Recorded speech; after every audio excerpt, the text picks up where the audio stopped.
live while I'm sitting down. You're all creaky. There goes my knees. Welcome to the Northwest Brewmeisters. Welcome to Northwest Oldmeister. We need a production team. Hey, welcome to the Northwest Brewmeisters. A couple of guys from the Pacific Northwest who like beer. And think you should too. I'm Jamie. I am Steve. And we are going to do this. So, first, I'm going to find my phone. We're 10 minutes late. I can't find my phone. Today has been a day. A day. Oh, I found my phone. And you said, okay. It's been one of those days. All right. So today we're brewing, we're not brewing kits from Trevor and Ben. We are brewing our own stuff. Mine is fully my own. Steve's something he found on the internet and he tweaked it a little bit. And if he likes it, he will tweak it even more. And then he'll tweak it again. And then again. And again. Gotta dial it in. Jamie will, on the second, third, fourth, and fifth iteration, say, this is perfect. In fact, I just have a sign now. I hold it up. This is perfect. He never believes me. I'm a little hurt by that. Disbelief. All right, Steve, tell him about your beer while I share to our one viewer. All right. Well, today I am going to brew an English style bitter. Not an ESB, which is an extra special bitter, I believe is the name of those, but just regular, good old fashioned English bitter. Let me bring up my notes. So for this one, I am using 6.6 pounds of the Breeze light pale, geez. Pilsen? No, am I using the Pilsen? Yeah, if you're using the same malts as I am. Yeah, the Pilsen light, okay. Well, brain moment there, yeah. 6.6 pounds of Pilsen light malt extract, and that's it. My steeping grains are a pound of, what happened to my stuff here? Sorry, everybody that's not actually watching. a pound. So yeah, I'm using the pale light extract. My steeping grains are a pound of crystal malt, 60 on the Lovibond scale, and I also have a half pound of brown malt. My hop schedule are East Cape Goldings across the board. At 60 minutes, I'm going to throw in an ounce. At 30 minutes, I'm going to throw in 2 ounces. And at 0 minutes, I'm going to throw in the last single ounce, for a total of 4 ounces that will be distributed throughout the boil. I'm trying something that I've never done before. I'm going to add a little bit of gypsum to this one to treat the water. You know, like drywall? Yeah, drywall the water. I mean, so no, seriously, isn't that what's in drywall? I have a pack of gypsum, gypsum here that I'm going to try and see how it affects the water in the beer. If it tastes terrible, then I'll know not to use it again. Because, like Jamie mentioned, this recipe is not mine from the ground up. I'm borrowing some notes from some other recipes I found on the internet. Lovingly tailored. That's right in the description. There you go, lovingly tailored. And one of them uses gypsum, but he doesn't say why. So I don't know if this person's maybe where they're brewing, maybe they needed it in their water because the water was lacking. Maybe they like the way it makes the beer taste. I don't know. I'm gonna give it a shot and see what happens. It says 2 ounces, but that's the whole packet. I don't know if I'm supposed to use the whole packet because the actual directions on the packet say 1 to 2 teaspoons per 5 gallons. Well, 5 gallons is exactly what I'm making, so I don't think I should add this whole thing to the water. So the gypsum will go in here momentarily when I start my. Actually, how long is your boil? Regular boil. Okay, so you go first. I'm gonna get ready. Well, hi, Jade. Jade's here. Oh, hello. I didn't see the login. She's fast. No, we can't because it's 40 feet away. We need a producer. And our monitor's like super delayed compared to the actual camera. Welcome to the world of streaming. I know, right? So the gypsum's gonna go in right when I start my fire. I'm gonna probably put in about 2 teaspoons. I will steep my grains for 30 minutes. Remove the grain sack, and then I will add my fermentables. Stir it nice and well, and then bring it up to a nice rolling boil. My yeast is 1275 Thames Valley Ale from White Yeast. So in the end, this will probably be anywhere between 4.5 to 5.5. I know it's kind of a large range on the ABV. 4.5 to 5.5 on the ABV. So I will take gravity readings. after everything's ready to go, before I pitch my yeast, and I'll take a final gravity before I carbonate it, and that'll give me my ABV on it. Excuse me, it's been fighting cold. Here we go. Now my throat's gonna dry out. Let me take a drink of this nice cold beer. Ooh. Tell them about the beer, Steve. The beer That'll is. give me more time to do this. If I could stop coughing. Right. The beer is a coffee lager. It's one of the recipes that our brew supply guys provided when they're kind of, I don't know if seasonal is the right word, but kind of one of the specialties they do that's not on the regular, daily grind of recipes they have. It's in conjunction with a kind of bar grill place called the Trainwreck, which apparently roasts their own coffee beans, and that's where the coffee beans came from to make this coffee lager. So I think it came out great. It's real light on the tongue. Carbonation is pretty smooth. What's that? Very lagery. Very lagery. Nice and cold like a lager should be. So in the past, I haven't had much success with lagers, but I feel like this one came out good, man. Oh, nice. I have yet to make a lager because last time I tried, our yeast got mixed I'm gonna have up. to go take care of this. All right. I even took something to Wow. dry my nose out. Jamie alone so soon. I'm here listening and lurking. All right, listening and lurking is perfectly fine. I am full of hot air. I love comments, but boy, do I not need them. I can just talk and talk and talk. All right, so I am not making a breakfast ale, although I made the breakfast ale, not last time, but the other time. No, that was last time. We made a breakfast ale, and it was really good. All right, this is not the blonde bock ale. This is the blonde bock. So big difference, about the only difference between my blonde bock and my blonde bock ale is that my blonde bock ale is made with ale yeast.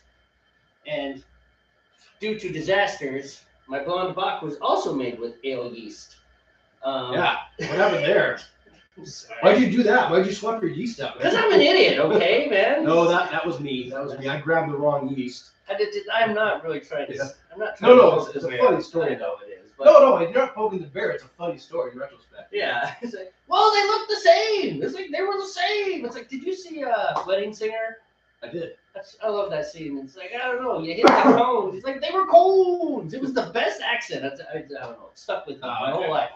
Actually, like that was I put the Wedding Singer in Adam's fairy tale movies. You know, he did several movies that were fairy tale movies. Right.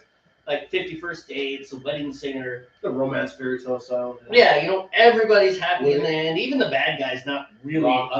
Yeah, I love those. Oh, and my phone went to sleep because I believe in saving my battery, boy. Wow, this is really good. Not to toot my own horn, but it has a real clean finish. I mean, it's good. I will have to try it here in a minute, but I am telling people what I'm brewing. So the long and the short is, I have yet to taste this as a lager. As a lager, yeah. Big difference between a lager and an ale is really the yeast. There's an additional step that you put into lagering that I won't do just because I don't have the equipment to do it. You do a cold crash. We'll talk about that in a minute. Lager yeast likes colder temperatures, and it tends to sink to the bottom of your fermenter, whatever it is, a bucket or a big glass carboy or whatever have you. And it does its work down at the bottom. Ale yeast prefers warmer temperatures, and it kind of hangs out up at the top. And they both impart different flavors and esters and alcohol and all these different things. They actually do different things.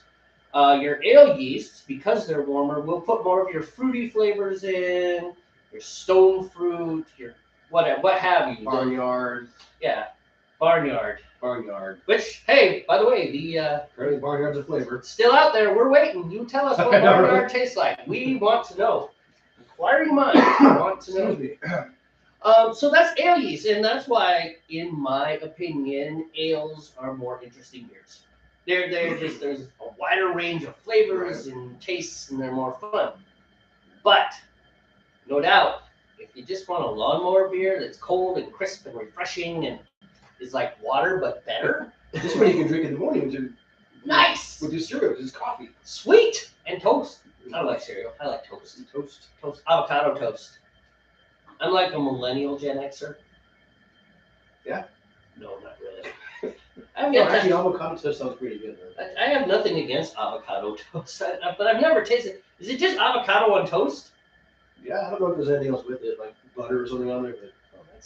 But I mean, I imagine I like avocado. So That's really dumb for that to be. You have an avocado? no, I said I like avocados. So I like avocado I too. don't It see just why- seems like that's really dumb to be trendy. Avocado toast. I mean, I know it's not Well, maybe it's trendy. healthy. I don't know. Yeah, everything's healthy.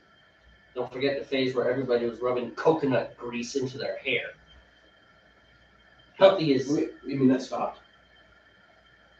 Hey, don't buy more coconuts. We need to talk after I'm the joking. episode. I'm joking. I don't rub coconut in my hair. Yeah, that's good. All right, so I am going to use Y yeast 2112, which is The rush yeast. right. I'm not that familiar with Rush, but I know what you're. I know the reference. I just don't know. It's the name of his album. Oh, is it the whole? Is it a whole album? Any of our older crowd or Rush fans will At least the Rush fans. Yeah. The Canadians will know. Oh yeah, you can't. No self-respecting Canadian call themselves Canadian. They don't like Rush. You know. Yeah, that's what I've heard. Like you have to like Rush if you're Canadian. Kind of assuming things about Canadians, aren't we? Canadian told me that. Oh, well, there you go. See, just like I'm allowed to use the word "oy vey," right? A Jew told me that. Yeah. Like literally, boy, howdy is this girl Jewish? You've seen her Twitter feed. Yeah. This girl is proud of her Jewish heritage. Wow. In any case, that's fine. Now that we're done being nationalistic, I know, right? Let's get back to the real thing. So I'm using Y yeast 2112, which I actually don't know the name of it. I know the numbers. California lager yeast, actually. California lager yeast. Okay. I just know that because when I smacked it, I noted the name. I was like, oh. Okay, good deal. And real quick, if you don't know what I mean by smacking the yeast, it comes in this pouch where the yeast and the nutrient are separate. Like there's like a little membrane in there, and you literally smack the pouch and break the membrane. Excuse me, and you shake it up. So the reason they did it that way is because by nature, beer brewers are violent people. So they got to find an outlet. So they designed the smack pack. There, bam, there, you're done. No more hitting people. All right. So I should probably get beyond the yeast into my recipe. 6.6 pounds of Pilsen liquid malt extract, 3 pounds of Pilsen light dried malt extract, 8 ounces of Crystal 10 Lovabond, 8 ounces of Munich for kind of a little biscuity flavor going on there, 8 ounces of Naked Golden Oats, primarily because I like the word naked, but also because it adds a little bit of mouthfeel. So this won't be quite as crisp and clean as yours, which I have yet to taste. Sounds like you're not making much of them. Not making a lager. It sounds like you're making a stout, man. Well, they're all light colored though. But it uses lager yeast, and here's where it kind of. So then we're gonna 2 ounces of Hallertau. Okay. It's a German. Right. Hallertau hops at the 60-minute mark, and then 1 more ounce of Hallertau hops at the 10-minute mark. Standard steep, standard boil. We're at 100 degrees, just so you know. And there you go. I'm already at 100 degrees because I use hot water to fill my. Well, that puts you ahead of the game because you start hot and I start cold. Right. And then we're going to take. Oh, look. 2 times in a row I made this beer and did not take the final gravity. Yeah, I haven't written it down. Oh, I forgot to take a final gravity, right? Or I forgot to take the original gravity. So I expect it to be good. I am going to. No, yes. To the comments. Everything is trendy nowadays. Right. You are not right. Even some things that are permanent and destructive to us. You're not wrong. Yeah, that's what he said. I am not right in saying that you are not right because you are not wrong. Everything's a trend until it's not. Yep. Oh, that was so last week, man. You know? Certain things like YOLO. Apparently, YOLO is no longer a thing anymore. Huh? We must live twice now. Oh, or something. YOLO. So don't be that person saying YOLO. They're gonna look at you funny. No, the kids don't say YOLO. You know what is yesterday is Facebook. Apparently. Good. You know. I don't care. You know what? I'm not a fan of Facebook, so.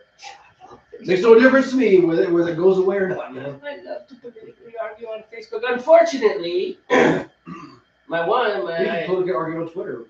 No. Make another account for an argument account. No. Twitter is a much different. Well, yeah. That's what. Well, for one thing, people are restricted, so they got to pay, and they don't. So when I'm restricted, I'm like one post. So I write it, and I'm like, I ran out of words to say what I want to say. So then I'm editing. Yes, I edit my Twitter posts and make them concise and direct. And it's like, do I need that word? No. Just make a second post on the topic. I know. See, I don't like to do that. I want to be one post. Bam! Okay. like a rapier. To the core. Well, it's just so Twitter threads are annoying. Like the big long flaming Twitter threads, they're again like a careless Twitter right. Facebook posts are better for arguing. But in any case, Instagram's a new thing. Apparently that's the cool thing. But it's funny, Instagram's been around for a while though. I know, but so it's new hotness, huh? Yeah, it took a while for that's where TikTok is the new thing. That is the thing where everybody's at, and it's I don't know. I guess I'm old and curmudgeonly because I'm just not interested in platform hopping anymore. It's like, oh, let's go here, let's go here, let's go here. It's like, no, I'm just gonna stay right here. You know where to find me. Right. You know? So yeah, old curmudgeonly guy. I don't feel old. Get off my lawn! Unless you're gonna mow it. Right. Oh, I won't mind. I'm gonna taste this beer, which I haven't done yet. I'm slowing down because I don't want. It's so dark, like a stout, but it's not. I mean, it's so light on the mouth, though. You know. And again, I'm kind of congested, so maybe I'm not getting the right flavors. No, you're right. So the coffee is there. Yep, a little bit of coffee, but it's light. This is like drip coffee, not like. So like cold brew the coffee. Okay, so that would explain. Well, so like some of your stouts and your porters where you use like the barleys that are aimed at pushing that coffee flavor forward, it's more like an espresso kick. Oh, okay. Yeah. If you know what I'm saying, you've tasted those beers and it's a little more bitter. This is, like I said, it's like cold brewed coffee. Yeah, it's very smooth. I mean, there's only 16 ounces of coffee in it. The way that worked is I ground up the beans and I just put them in. Actually, I left them in I have an oversized measuring cup. Mm-hmm. I just ground everything in there, put the water in there, and let it sit in the refrigerator for about a day and a half or so. And then I strained it out and poured the coffee into the beer. I've done the last week of secondary fermentation. Nice. That's it. That's all I had to do. Yeah, pretty easy. This is good stuff. Yeah. Ben, Trevor, if you have made it this far into this ridiculous thing we call a broadcast, It's good stuff, man. well done. Well done. We like this. It is. And it does. It's very lagery. You know, It's light. Yeah. yeah, it's light, smooth, quick. Smooth. Yeah, has a nice finish to it. Well, I'm enjoying it. TikTok is okay, but the cancel culture is crazy and toxic on there. Yeah, okay. Hey, I don't get on there, but my wife uses it, all the time. Yeah. She lives on it. So. Daniel Roberts is here with us as well. Hi. Welcome to the broadcast, Dan. How are things? Absolutely. How's Welcome. Brazil? How's Brazil? Yeah. Wait for the response. This probably, I don't know what the delay is. It's probably at least 30, 40 seconds, maybe, if not more. I don't know. Yeah. I don't know how bad the lag is. Nope. It's like 4 seconds. Oh, that's not bad. Because he just said good, yes. Oh, okay. That was quick. So Nice. yeah, it depends. So for those of you who Excuse me. we'll plug Dan a little bit. Daniel is definitely, so those of you who managed to make it this far and are watching on the replay, Dan is a heck of a piano player. He's the only person I know who can play Beethoven while staring at a camera making really, really bad jokes. They're bad jokes, Dan. I'm sorry. I love you, man, but they're horrible jokes. And talking with people texting him all at the same time. It's an impressive thing to watch. Is that like you have 3 arms working, Yeah, couple on the piano, a couple taking care of business, one taking care of business. He's a bit of a mutant, that part's disturbing, when the third arm comes out of his back and types something and then goes back and it's like, that was really gross. That was weird, man. We chalk it up to special effects. Great editing. Amazing editing. So Dan is on, speaking of platforms, we're talking about platforms. So Dan's on Stage It, which is like a virtual venue. Okay. So you can actually buy tickets. Go ahead and throw it out there, Dan, whether you can, I think there's a donation option where it's going to pay what you feel. and then there's a set price where the artist or the performer can say $5 or $10, whatever. Yeah, it's just a stream kind of thing. Right. Yeah. And stuff. And then after that, you know, from what I understand, it's similar to a broadcast here. People can, I mean, you got to have a feedback method because it's like you're broadcasting. Whoa, and we are at 140. Slow down. All right, hold on. As always, discussion gets in the way of. Ouch, ouch. Pot holders, Steve. We need pot holders. But wait, Overrated. we're tough men. Leather gloves. Men. Leather gloves. Don't you? No. No, never. Although it does remind me of a song that goes, "I wear my pantyhose when I'm riding." Oh, wow. We'll have to look that one up. I heard that 20 years ago at a rodeo. At a rodeo. At a rodeo. Yeah, that was back when you could make a joke like that, and everybody laughed instead of half the people being offended. All right. I wear pantyhose. What's wrong with that? No, I don't wear pantyhose. You're telling me more about you than I want to know, Steve. More about you. They don't have replays, but yeah. Okay, so you can't watch a replay, but So you have to check in, yeah. And watch yeah, but the artist you can double. Well, it makes record. sense. You know, unless if you go to a live performance, you're not going to watch a replay at the performance. You know what I mean? Unless somebody records it later. But I get it, though. You know. Which brings us to an interesting thing. First interesting topic. Right after I start my timer. I got to start my timer before we do that. I know, right? Don't distract him. I'm bad about this. All right. Constantly, I don't think I've done a true 30-minute steep in like 8 months. It's like, how long has it been? 5 minutes. I don't know. So, and I heard this a while back. There was, it was some. She was like a CEO or some like producer, but she was involved in like a symphony. Okay. Right, or an orchestra. Symphony is actually a musical form. Orchestra is the group of instruments that plays together. Things we learn. Oh, okay. So, in any case, she was in charge of this, either the programming or something, but she was up there. And maybe it was more than one. Maybe it was like an orchestral association. And it was relating to something, a violinist stopped playing in the middle of their concert. Just or recital. Yep, pretty much like that. Just put the phone away. Wow. Now, we are talking classical music here, right? There should be a little respect there. The tradition is, and feel free to chime in on this one, Dan, because you are truly a classical musician. You do Brazilian jazz and other stuff, but you also do a lot of the old guys.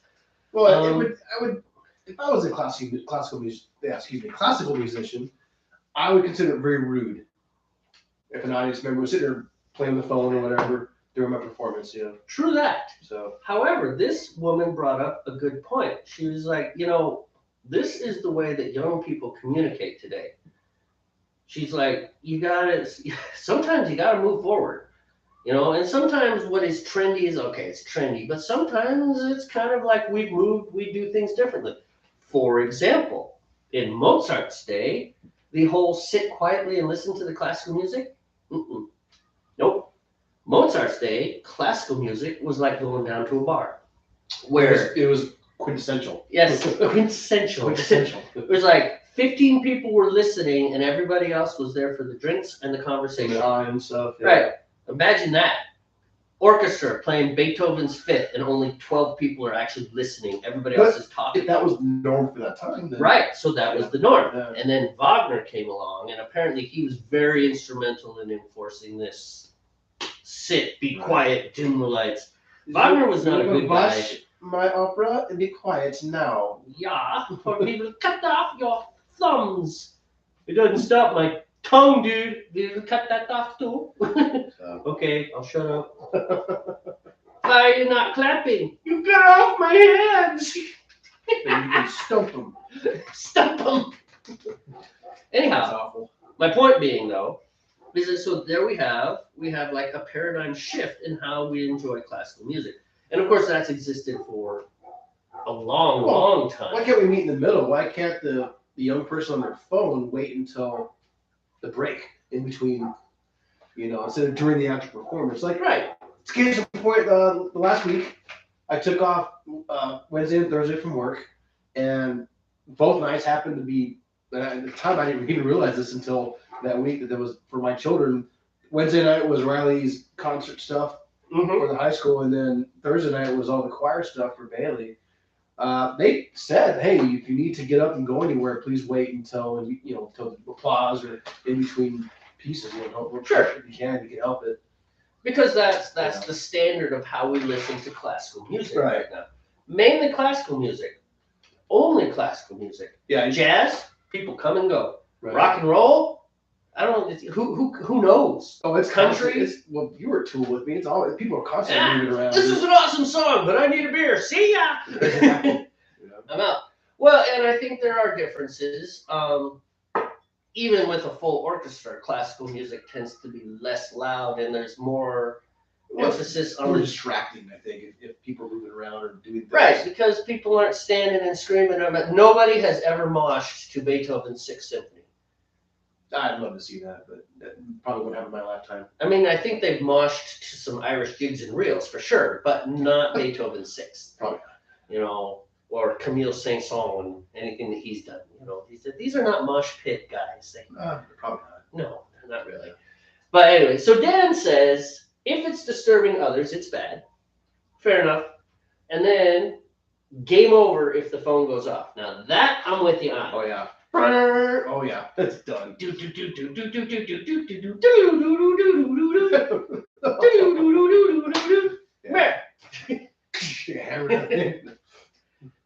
What are you gonna do to me? Nothing bad. What's that? It's a only French gonna horn. hurt for a moment, I promise. What do you mean it's a French horn? Your third French horn now. Sit. Good luck. We do expect you to play. I heard a joke like that one. It was like a meme style thing, and it's like if your phone goes off, you will be pulled from the audience and forced to play like third chair French horn for the rest of the concert. Is that like an insult, third chair? Actually, well, third chair is. I mean, there's not always a third chair. There's first and second chair for most parts. Sometimes a third. Fourth chair is basically your job is to turn the pages. I mean, I haven't done orchestral band since school, but yeah, I remember like people always competed for first or second chair. So. Dan knows people who can make them disappear. It's only music, Dan. We don't have to get quite that violent. The music is serious, man. But let's go back. So we've been silly and funny, but she was like this woman. Her statement was, I appreciate Dan's thing where if the phone goes off, that's uncool, right?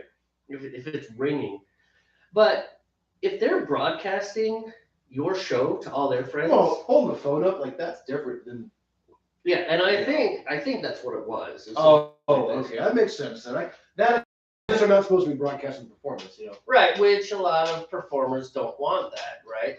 But here's where I'm back.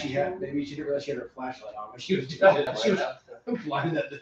But again, so when we go to this Megadeth concert, I guarantee you there's going to be phones in the air, no matter what they say on the wall. Contrary to Tool, Megadeth isn't going to care who's filming the show. No.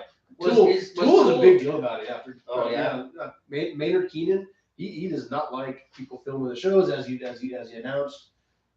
Tool were back in the Napster days, man. They were fighting against MP3s just like Metallica was, So. Hello, Nathan. Be nice. Hey. He enters with a blah blah blah. Look, this is brilliant, stimulating, intelligent, deep conversation. He's entered that way before. With blah blah blah. Blah blah blah. Yeah. Well, welcome, Nathan. Kind of insulting and rude for our most loyal fan. Maybe because he knows that, so he's like, you know what? I'm your loyal fan. I can. Yeah, you can pretty much get away with anything you want. So in any case, it was just something. It was interesting. Yeah. It's like, maybe you just need to embrace this. I mean, you're a classical musician, okay? So first of all, the reach of classical musicians, no offense, Dan, because I'm a classical musician too, is kind of restricted. Gotcha. You know, it's not like, you know, name the principal violin in the Seattle Symphony. Mark. Oh. No, I know the guy. You know, ask anyone in Chicago to Right. name, you know, the first violin, principal violin. Name the lead guitarist in Megadeth. Yeah. How many other people could name the lead guitarist in Megadeth? Easily 4 million. 4 million people, I guarantee you. Who's the lead guitarist in Bam! An even better example would be Or members of Metallica. Yeah. Guess who could not? And I don't hate the bands. I just don't know that. Hammett, Kirk Hammett, Yes. Metallica. Kirk Hammett, Metallica, correct. You got it. You got it. Cowboy metal. What's the bass player's name? Mark. No. Not even close. Lars Ulrich is the drummer. Okay, so Yeah, see, but I you know know, Lars. actually, this is a good point because I am not a Metallica fan. I know one or two But there's so much Metallica riffs, propaganda but it's that you know. everywhere. Ostinatos? You know some ostinatos? It's just a posh term for a riff. But you get my point. Back to the comments we go. All right. We're floating right around Now we're- 160, which is a little warm, but I'm What's gonna- your time? What time do you have remaining on yours? I'm just trying to gauge when I need to. Right. My 20 minutes. Oh, wow. I thought 20 minutes went by already. I'm gonna wait till you go and start your boil before I go fire up. What you got? Hey guys, I finally made it on time from Nathan. Don't worry, man. We were 10 minutes late starting because, you know, most professional broadcasters. You're always decide to good, go man. Columbia to Live River. Dan says, my dad went to a Bob Dylan concert and everyone had to put their phones in a locked bag during the concert. Yeah. Not surprised. Yeah. A lot of artists don't want you to record them. Yeah, well, it's how they make their money. I don't know if they're afraid they're going to lose money because, you know, we'll just say, let's say it's a show of like 10,000 people. You know, we'll say maybe 600 people film it. I mean, are they going to lose money? I don't know. You know? Well, it's not only that, but there's a lot of union stuff that It goes ought to on. be personal too. It's like I don't want you to take my image, you know. So Yeah, but there's a lot of union stuff. There are musicians' unions. Right. Like, so Seattle is a big union town. So we were, when I was at school with Seattle Pacific University, we were doing one of the big Christmas concerts, Sacred Sounds. right. Big one. So it had the orchestra, it had the wind ensemble, it had all four of the choirs. You know, every musician at Seattle Pacific University was part of this concert. And for a long time, it was amazing. It's not so much anymore. It's the not so sacred sounds.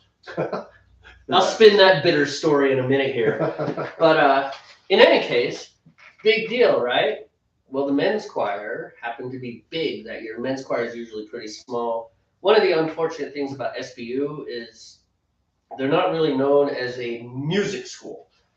And their bar for getting into the music program is pretty low. Oh, I And it's see. like, I know 3 chords on a guitar. You're in. Congratulations. Yeah. First come chair. on. What?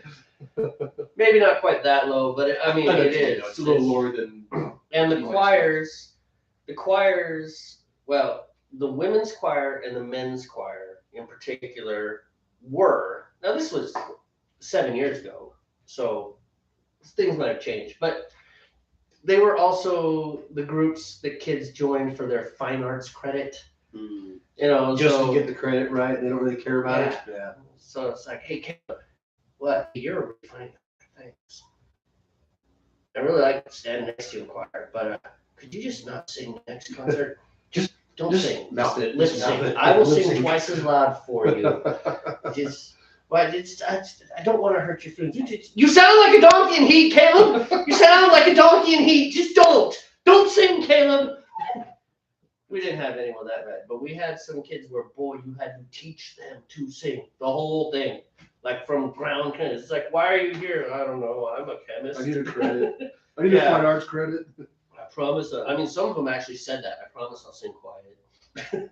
I'll just whisper. Yeah, it's like, okay, that's fine. This is the men's choir, which is actually a men's quartet. Kind of happened to me in high school in a weird way. one high school, I was taking classical guitar, and I had to change high schools. Mm-hmm. And I got to the other high school, they didn't have a guitar program there. And they're like, well, we can put you in choir. Because it was like halfway through the second term of the year. So it was only like 2 or 3 months until summer vacation, you know. And so like, well, we'll just start you in choir so you can at least finish your music credit.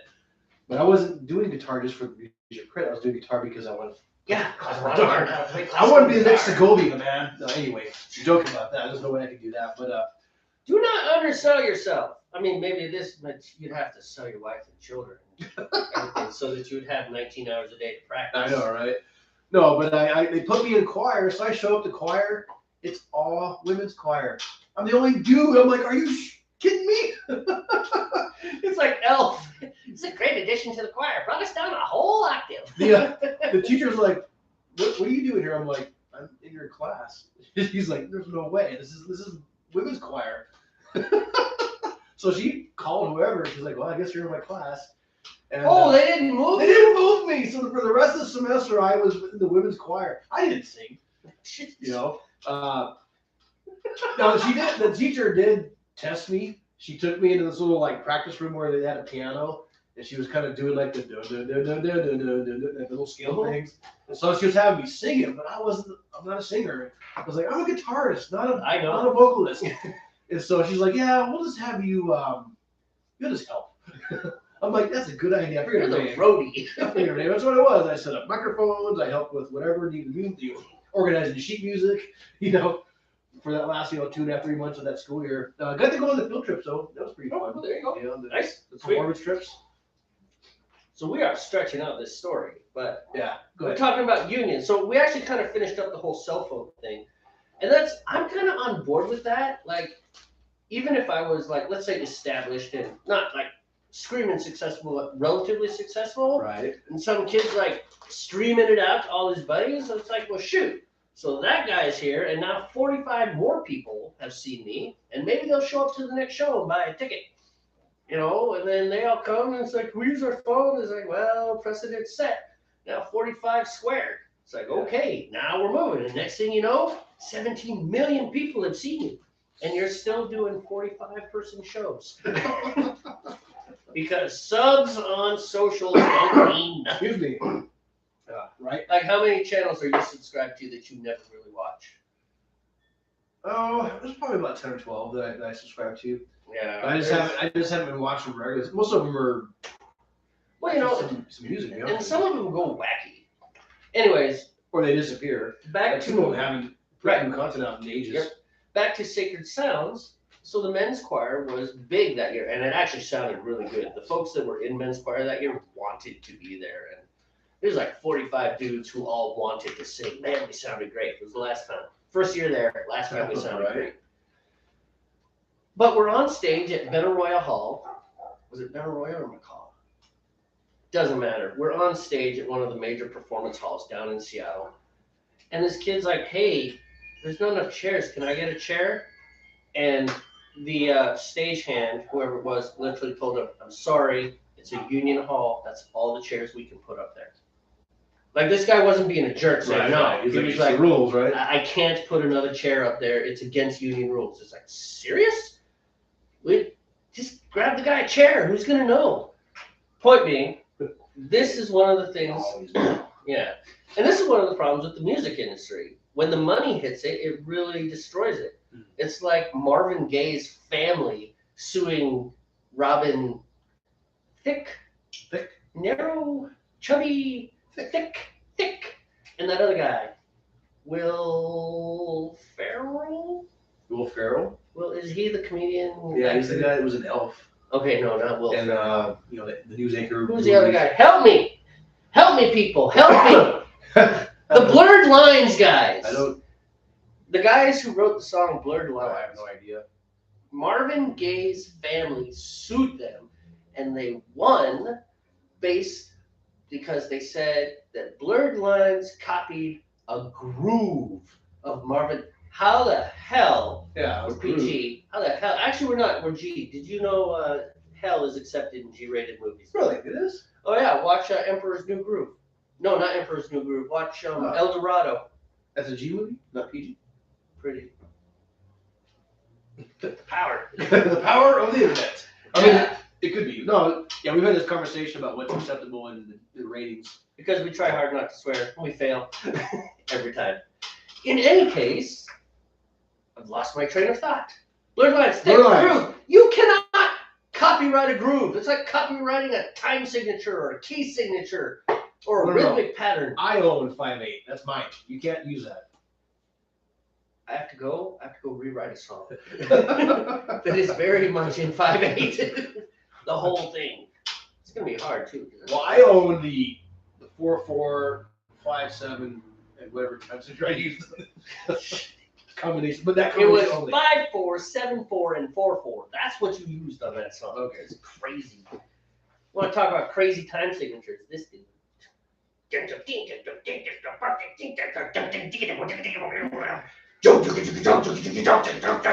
Just like that. Yeah, it's an awesome song. It's coming out. It's called Better Beer Through Metal.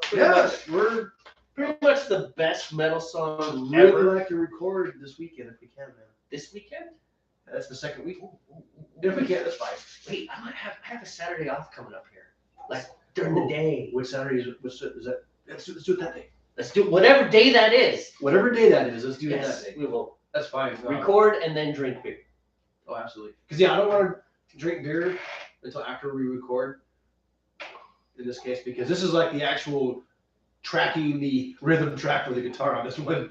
I don't want to be influenced by Yeah, no, my fingers not working because I got a buzz. It needs to be tight. Yeah, I mean, maybe one beer or something, but like not constantly. Maybe a beer to relax because that microphone light or that red light's gonna be like all right. But comment time. Comment time. Oh yes, back to the comments, Steve. Well, Steve, Daniel Roberts, in true form, has decided to say a really horrible joke. Michael Jackson's favorite cell network, EE.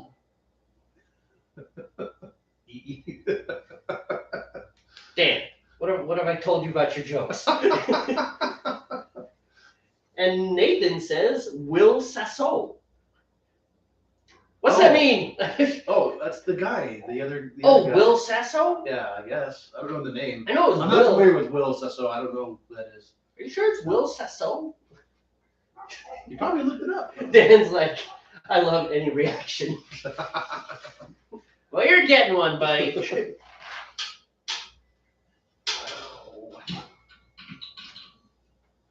We're at 165.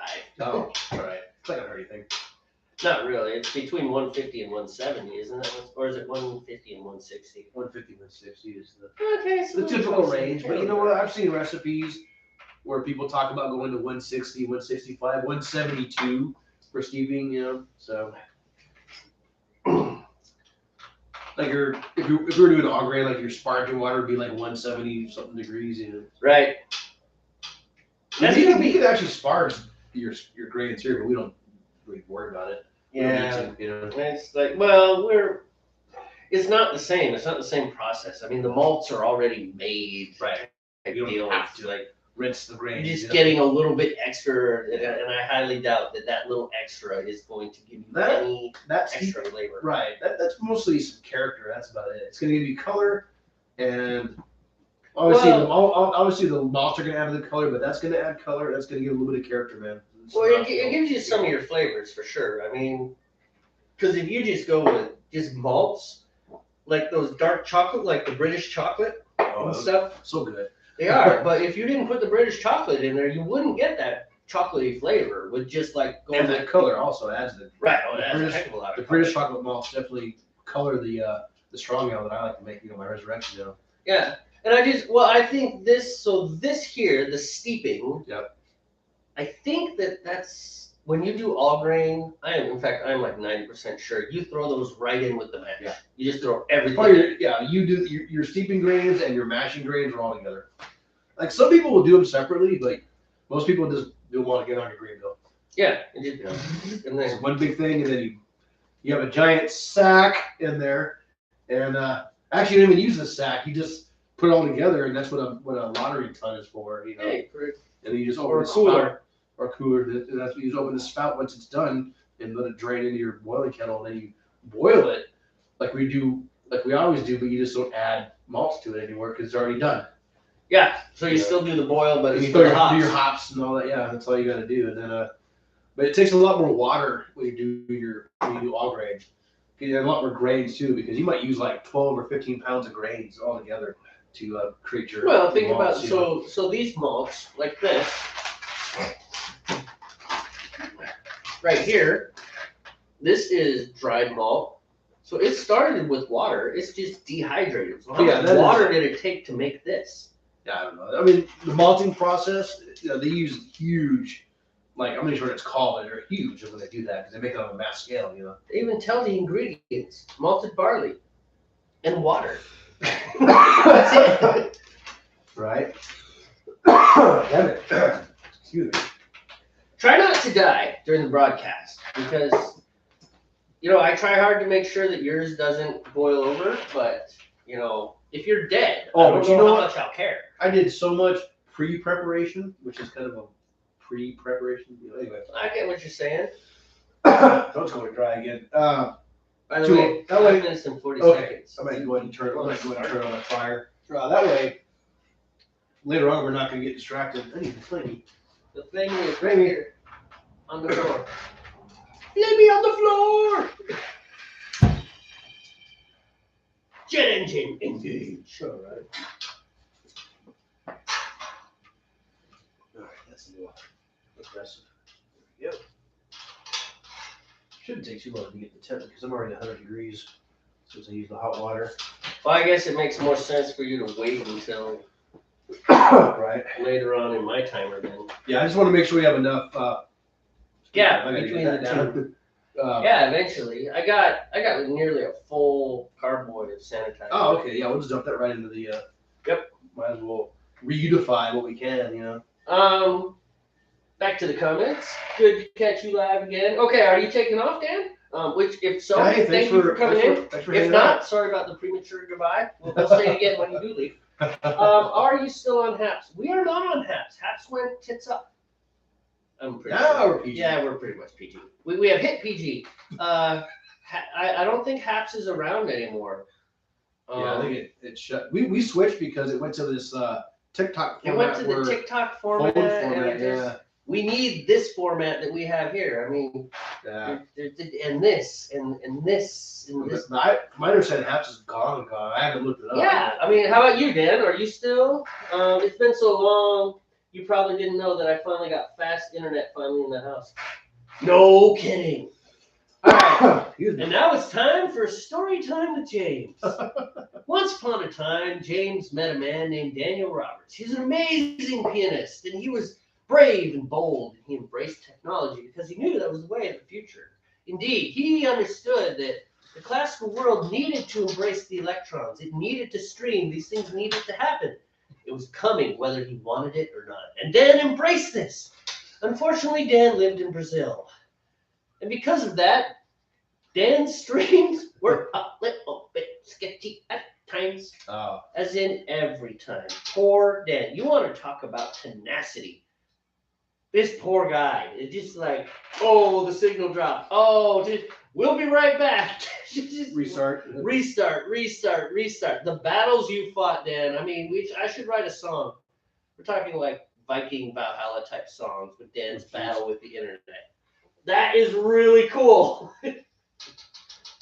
So, like, actual, what are you thinking? Industrialized nation, high speed? I mean, well, let's be honest. It's Brazil. They're quasi-industrialized. I mean, they're not considered. Is Brazil considered a developing nation? I don't know. You have to ask Dan. He lives there. Yeah. Dan, are you still considered a developing nation? You know what is considered a developing nation and is a little bit offended by it? China. China is still considered a developing nation. How? I don't know. Yeah, I'm a little confused on that one. Nice. Fiber. Ooh, fibre. But still a developing nation. Oh. And Dan does not live in Rio. You live in a town not in Rio. So it's not, well. That could be anywhere else. I'm sorry. I'm your typical American. I don't know all the towns in Brazil. Wow. And why not? It's like there was a Canadian comedian at the open mic last night. And he's like, do you know where Toronto is? And I said, north! That's about it. I'm sorry, man. Over there. We live in Canada. I think it's above the Great Lakes somewhere. Yeah, it's eastern. It's like their biggest city. Toronto is their biggest city. But it's north. That's all I know. Right. I know nothing more. I know nothing. I know it's not in the Arctic Circle. Oh yeah, I would say no. I would say so. Yes, and Dan has finally learned to drive at the age of 30. You know, you might not want to brag about that one, Dan. Hey, that's good though. You know. I've heard driving in Brazil is like, you know, signs are like recommendations. You know, It's like taking your life in your own hands. I want to. Korea was like that too. I was scared in the back of a taxi one time. Just like Spain was like that. Yeah. Man, when I went to Spain, it's like, yes, we are going to die. Oh, this is it. My soul is prepared. Mm-hmm. So that is really cool, man. That is really cool. That is gonna help a lot. Now, but your stage at shows, you actually have a venue that you go to, so they must have good internet at the stage at shows. People in Brazil just learn how to operate a vehicle. That's it. That's it. Signs Gas, brake, steering wheel. Good luck. road signs don't mean anything. I hear the Philippines. Becoming that way in the United States as well. I prefer to drive by the law of physicality. If there's something physically in my way, then I don't drive there. Go around it. And if there is not, then away we go.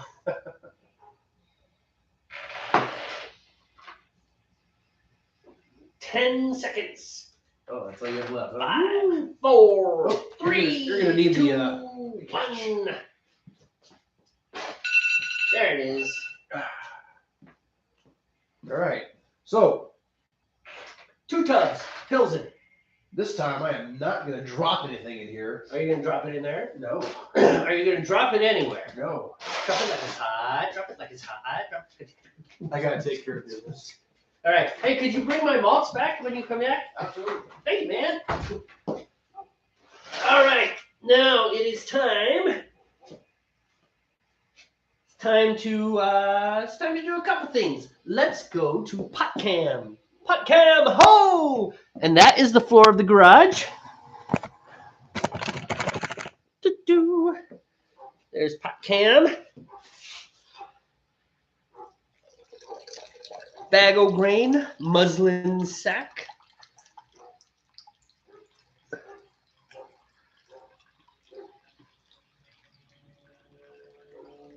And draining, and draining.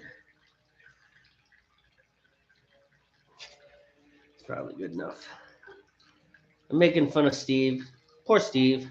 For some reason, he just has the worst of luck with his grains either coming untied and splashing into his puddle. The other time he dropped it into here and all the grodies that were down in there splashed into his beer. The beer turned out all right, but Malts to the rescue. malts to the rescue. Hooray, malts. All right, here you go. Sweet. I think I'm going to add the dry malts first. I'm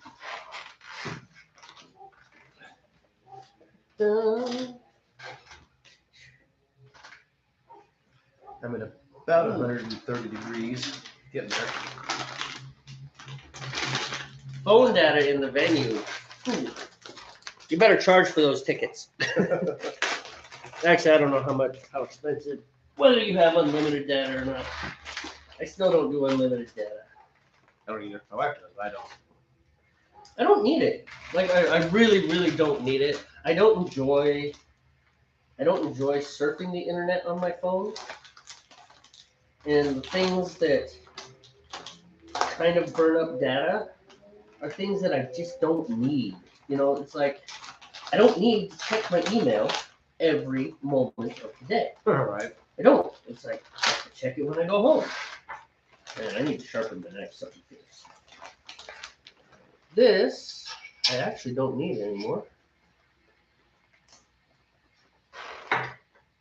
Yes, I do need.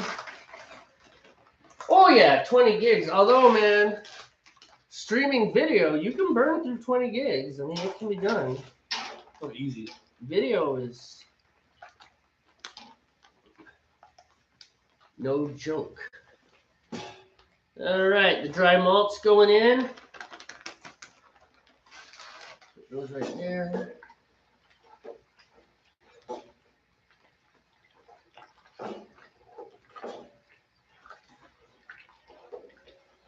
You know, I made a Shiner Bock clone once.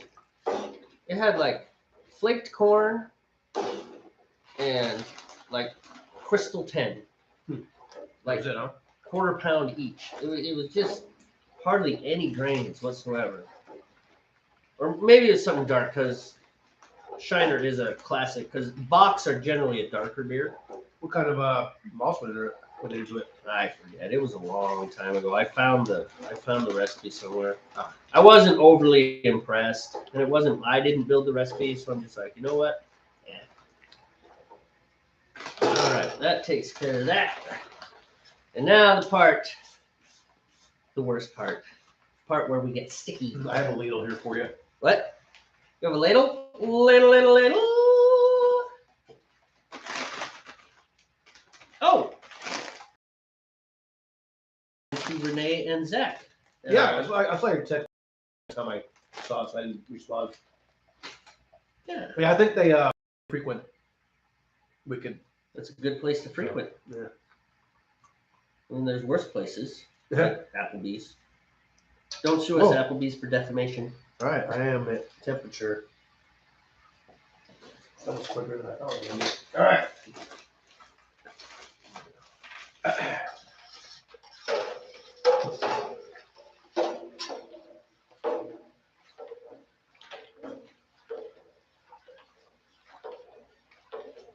Add some malts. All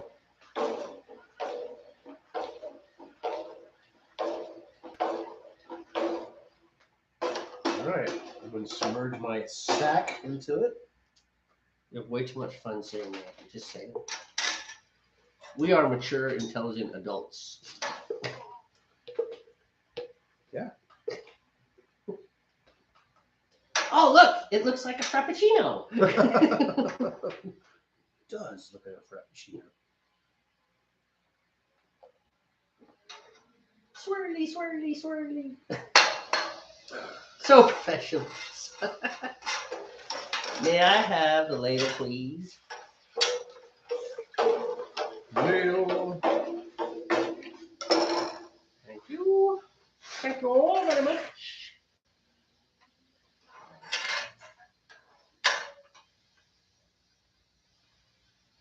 Huh. That makes sense. About how long are the concerts, Dan? Usually go an hour, or do you keep it down at half? Isn't it half an hour for stage it? I know they have time limits, not real strict time limits, but that sounds about right though. 1 gig. Yeah, 1 gig. You're gonna stay home with Will to watch the Oscars. I feel like there's a joke there. Because that is the joke, because somebody is not invited to the Oscars ever again. We have competing thoughts. I think you should have broke the guy's teeth. Who was it? Chris Rock? Chris Tucker? Tucker Rock? Chris Rock. I don't know. But on the flip side, probably shouldn't have. I forgot to add my gypsum. What point do you add the gypsum? Right at the beginning. Oh. So the bright side about having gypsum is if this turns out as a failure, we can repair drywall with it. Right.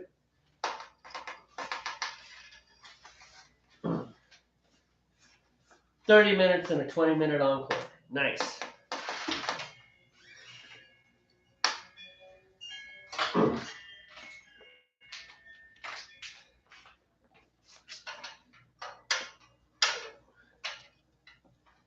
Peeling.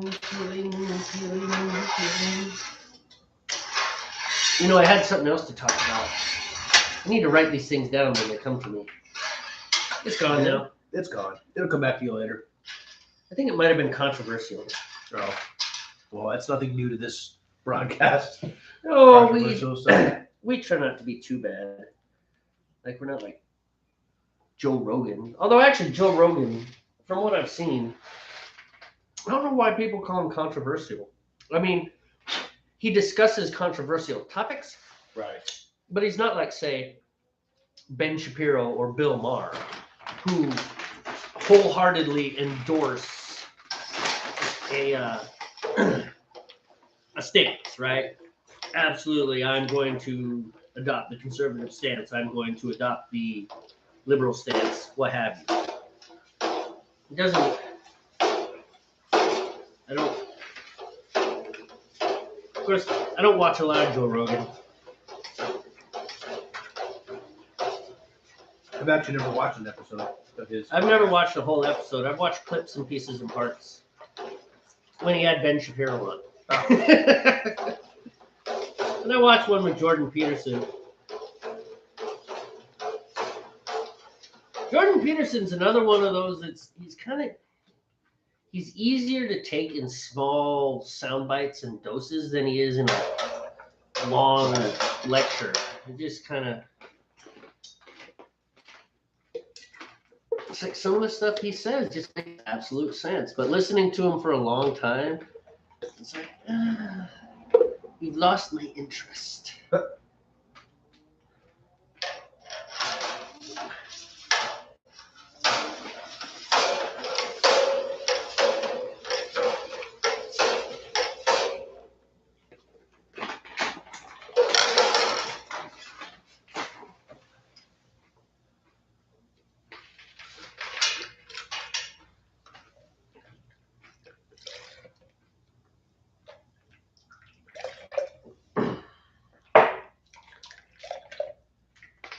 I bet you're way ahead of me on the whole beer count, aren't you? Oh yeah. Well, it's still the first pour. All right, Dan. Take care. Dan is leaving. Yep, Goodbye, care. Dan. Take care of yourself. Thanks for popping in. Appreciate it. Share. Tell all your friends. Best broadcast ever. Woo! Watch Dan on stage it, and then watch one of these replays. Guaranteed to put you to sleep. Not the stage it, the replay.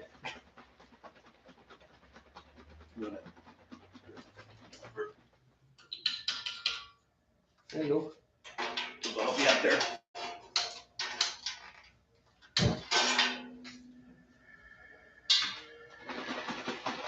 Going for boil.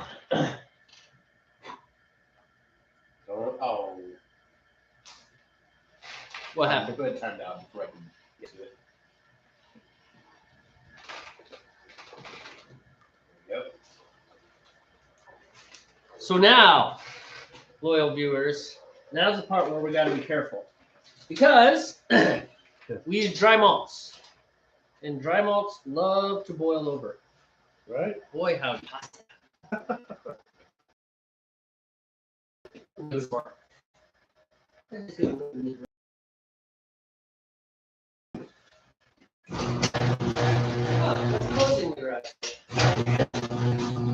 That's weird.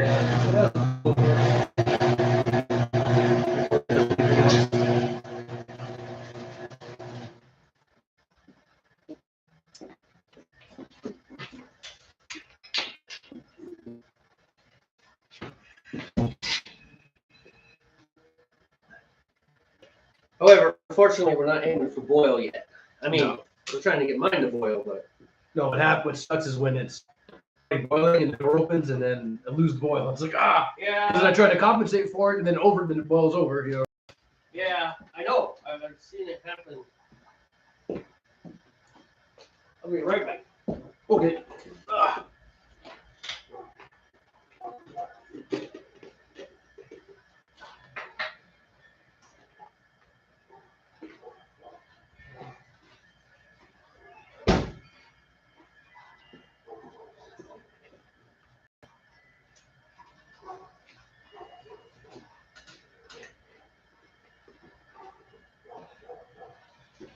See, this is the part of the show where we need to start playing music over the top of things. Right? Which I do. Like, actually play an MP3. Like OBS does that for you, right? Yeah, you can do it for OBS.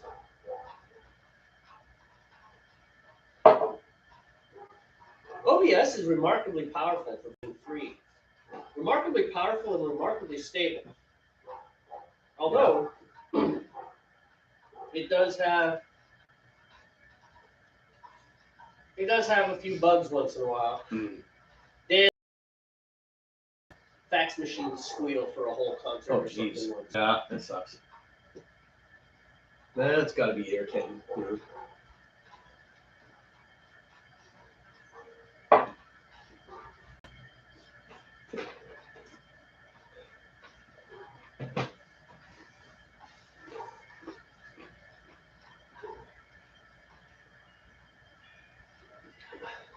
Just saying. I got nothing. That's right. You were busy. I still have 20 minutes to go on my steep, so maybe a few minutes for me.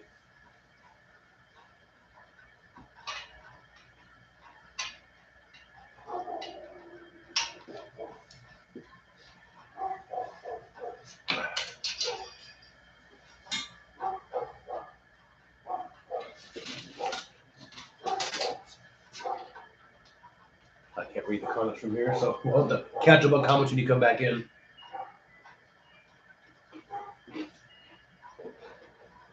I'm in the right tall.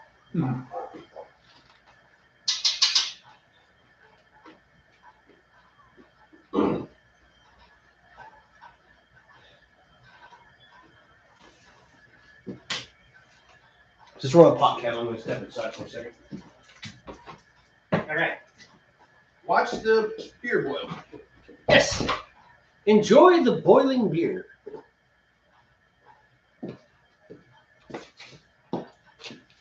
Oh.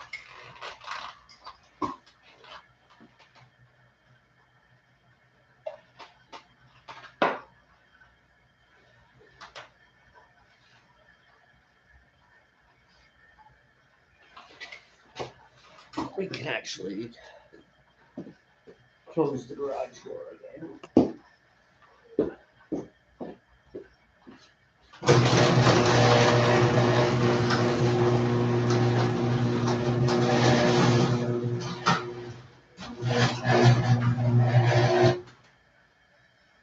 It's good enough.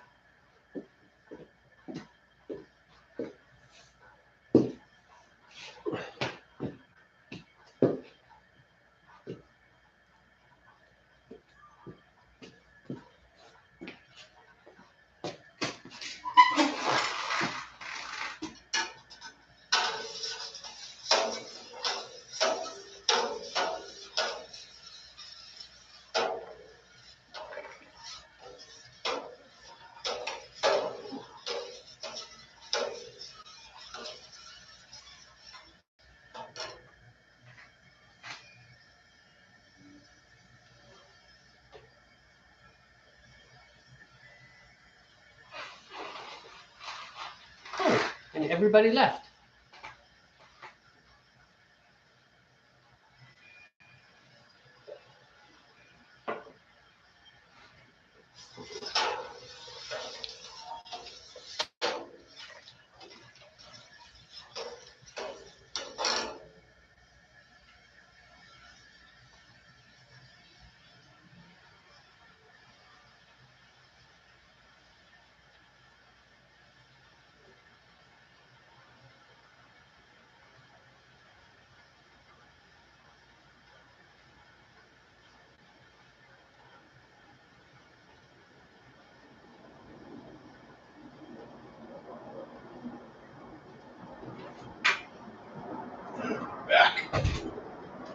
All right.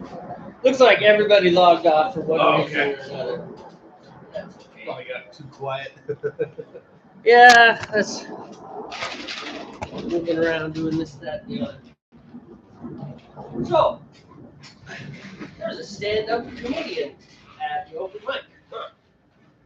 Unfortunately, he was not very good. Oh. But it's pretty obvious that he was just kind of cutting his teeth. Like he wasn't a stand-up comedian who was well experienced and just sucked. He was like trying hard. And it was really weird because he was dancing around things that he should have just charged into. No. Right? So at one point, he tried to make a joke. So he's Canadian. Tried to make a joke between Canadians and Americans, and he did this joke on, guns and bombs.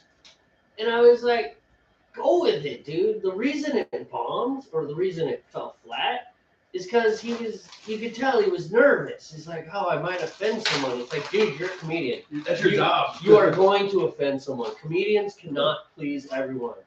There's going to be some American who's either like hypersensitive and wants gun control for everyone, or some other guy who just thinks that if you dare attack his gun rights, then you're just a jerk.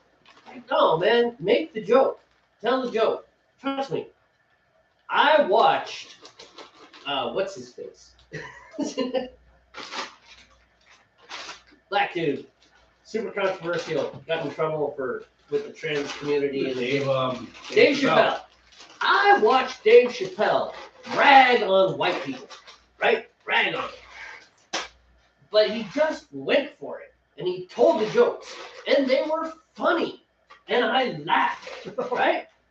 And last I checked, I'm white. Right? It's like, I'm sure somewhere out there, well, obviously people get offended by Chappelle,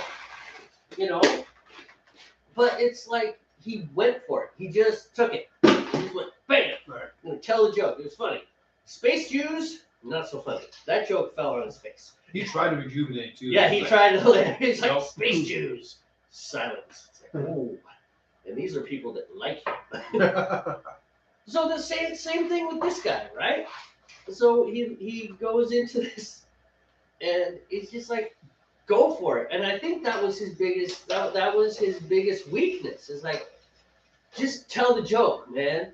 Go for it. Don't worry about it. Don't be nervous. Right. Just do it. And I get it. He's not an experienced comedian. He's in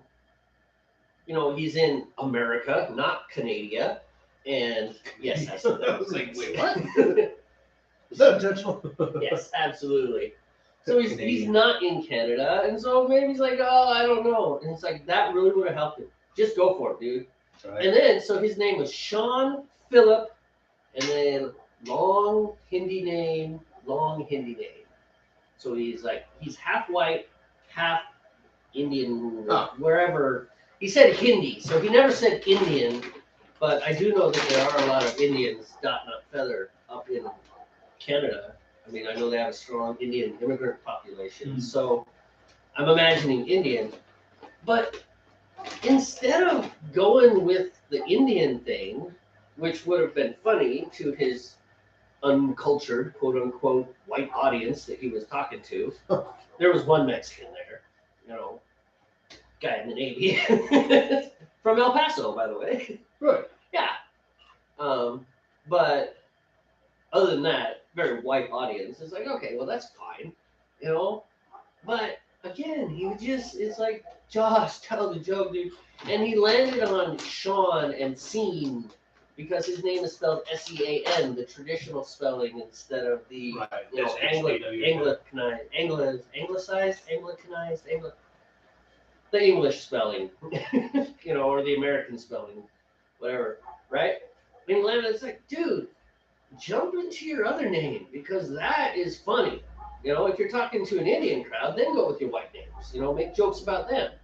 It's like, and his biggest weakness is really just not embracing his comedy and saying it. Sounds like a confidence problem. What's that? Sounds like a confidence problem. Yeah, it was a confidence problem, and he was definitely really nervous when he was talking.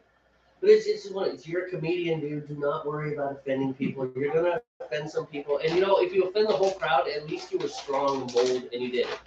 Because offending the whole crowd and being not funny, the end result is the same. You got a bunch of people that are like, I probably won't come to your show.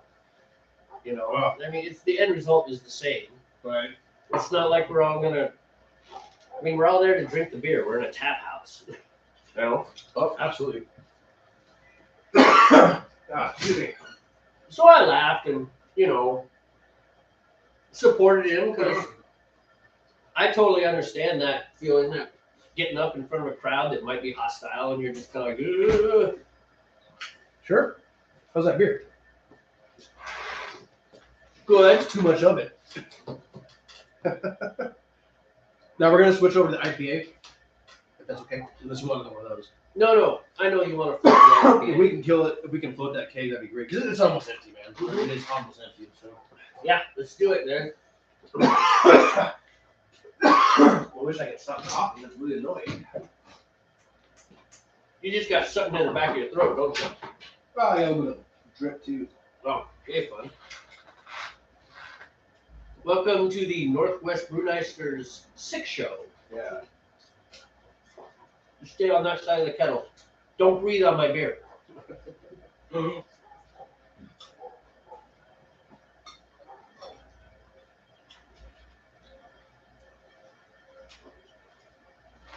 So we definitely got a hot break going on. I think we'll go back to Pot Can and see if we can see the hot break. Hot can. Hot breaks are the coolest, man. One of my favorite parts of brewing. Sweet. Sweet soul sister. I don't know if you can see it too well. Pot Cam has limited reach, so it's got kind of a glare. No, it's because of that window. Yeah. Anyways, if you could see this, you could see the little chunkies forming in there as like the various proteins and stuff precipitate out and coagulate together. I think it's cool. It's one of my favorite. Oh no, it's cool science process, you know. Because what it is a science process. Science. It's science. Sciencing. Sciencing. Can I pick that up? So yeah, had a good time. Promised everybody there that Death Drool was coming out with an album. Oh, really? Yeah. You committed us, huh? I mean, yeah, dude, Death Drool has got to come out, man. Death Drool. Beercore, probably the best metal on the planet, or maybe in the universe.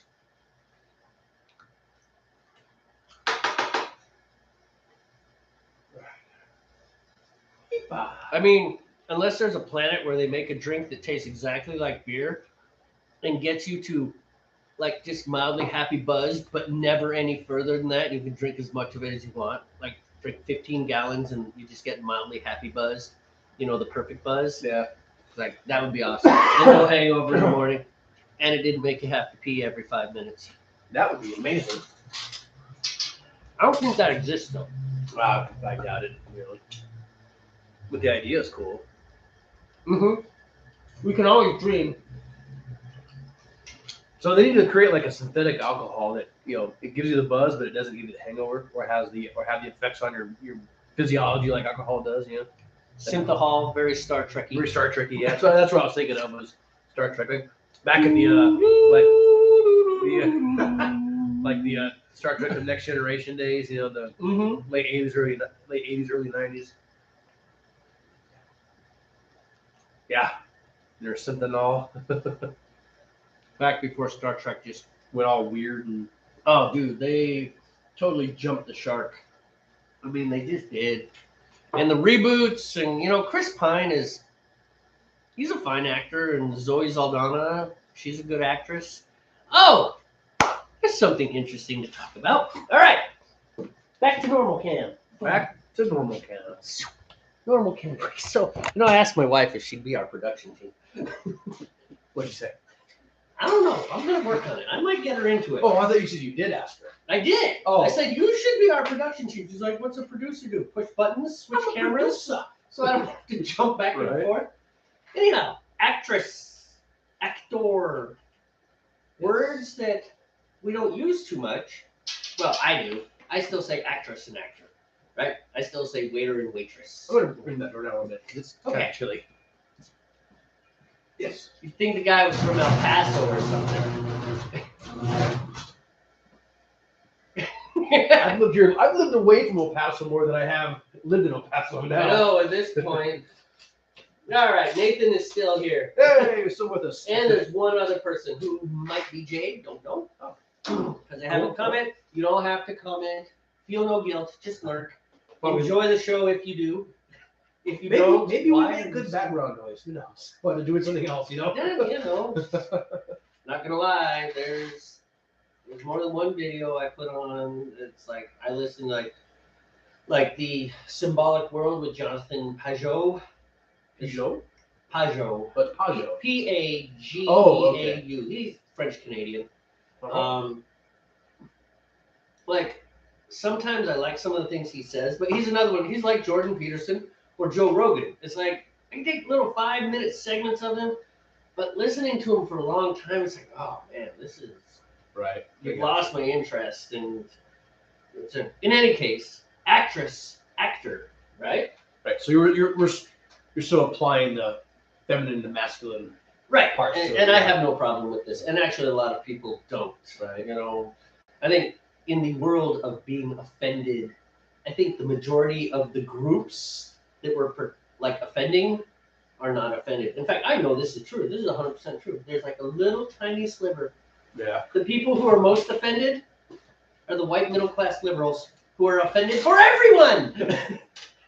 You're being oppressed. Don't worry, I'll be offended for you.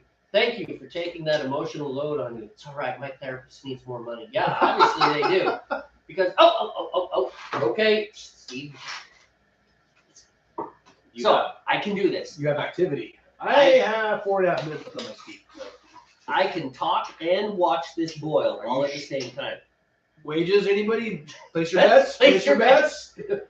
Are we going to get a boil over?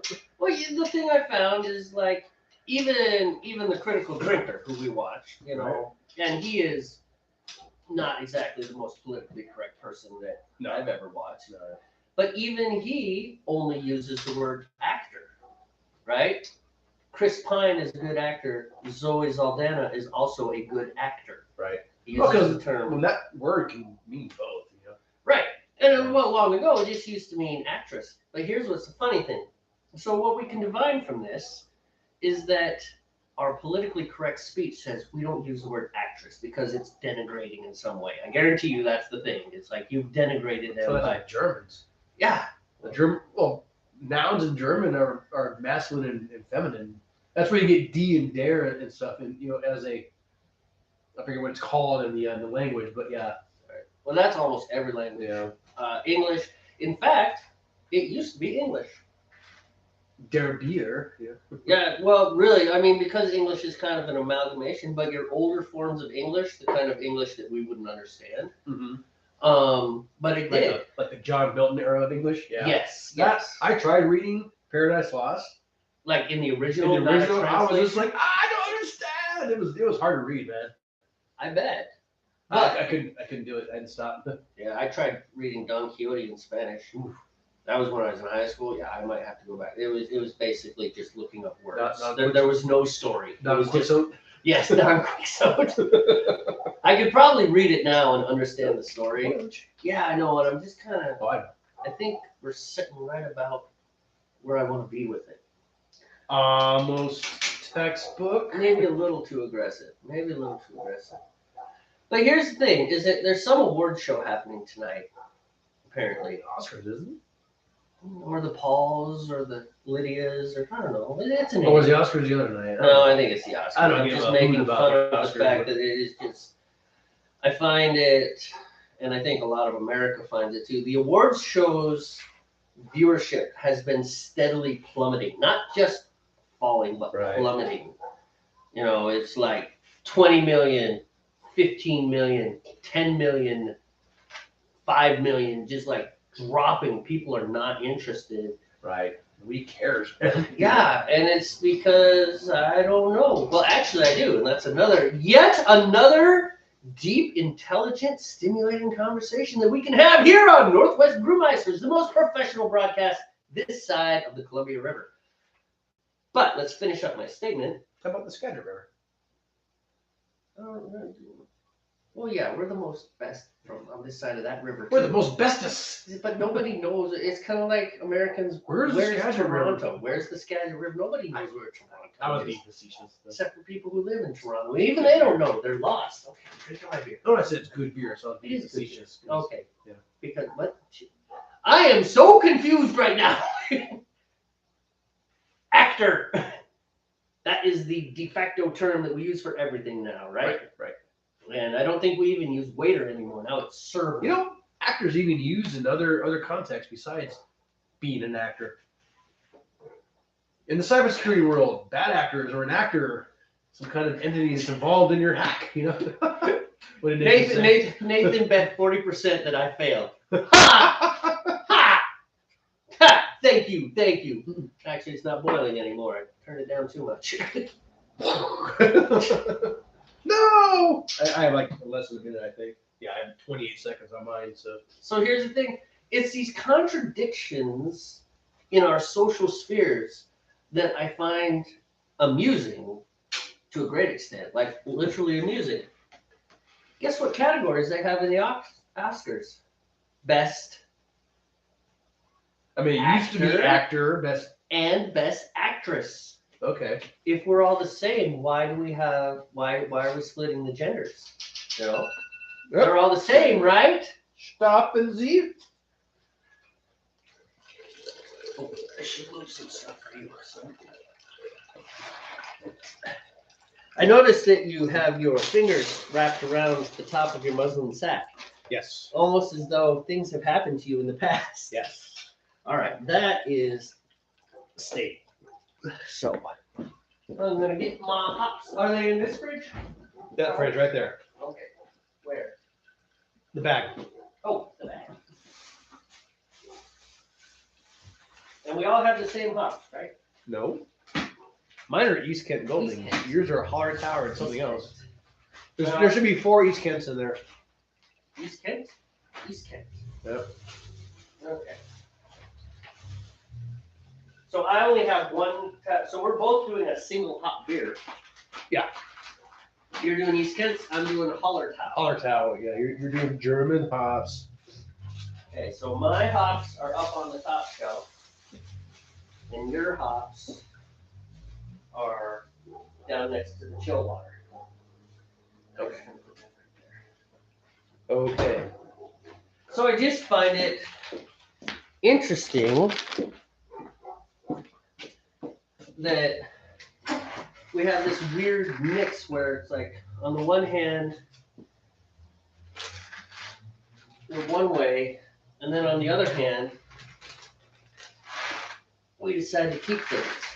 Now, why have the awards shows and Hollywood started dropping off the map? And actually, that Rick Beato video that we watched together the other day shed some light on this. I gotta get my malts. Bear it back. I will just... Yeah, hold your thought. Rick Beato.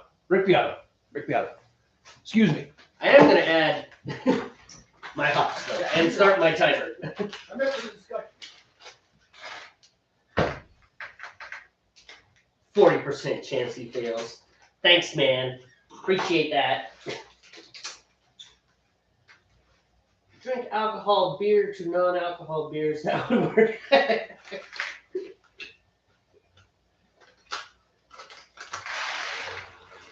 Can we even call non-alcoholic beer beer? I mean, I don't think we can.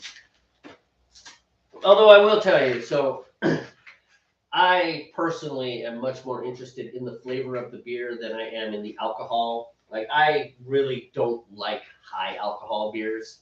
9% is about the heaviest I will ever go. Just anything beyond that, it starts to taste yucky.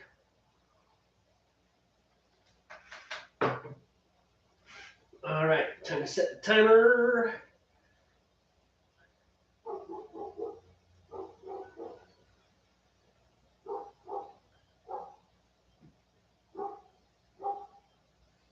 One hour, start.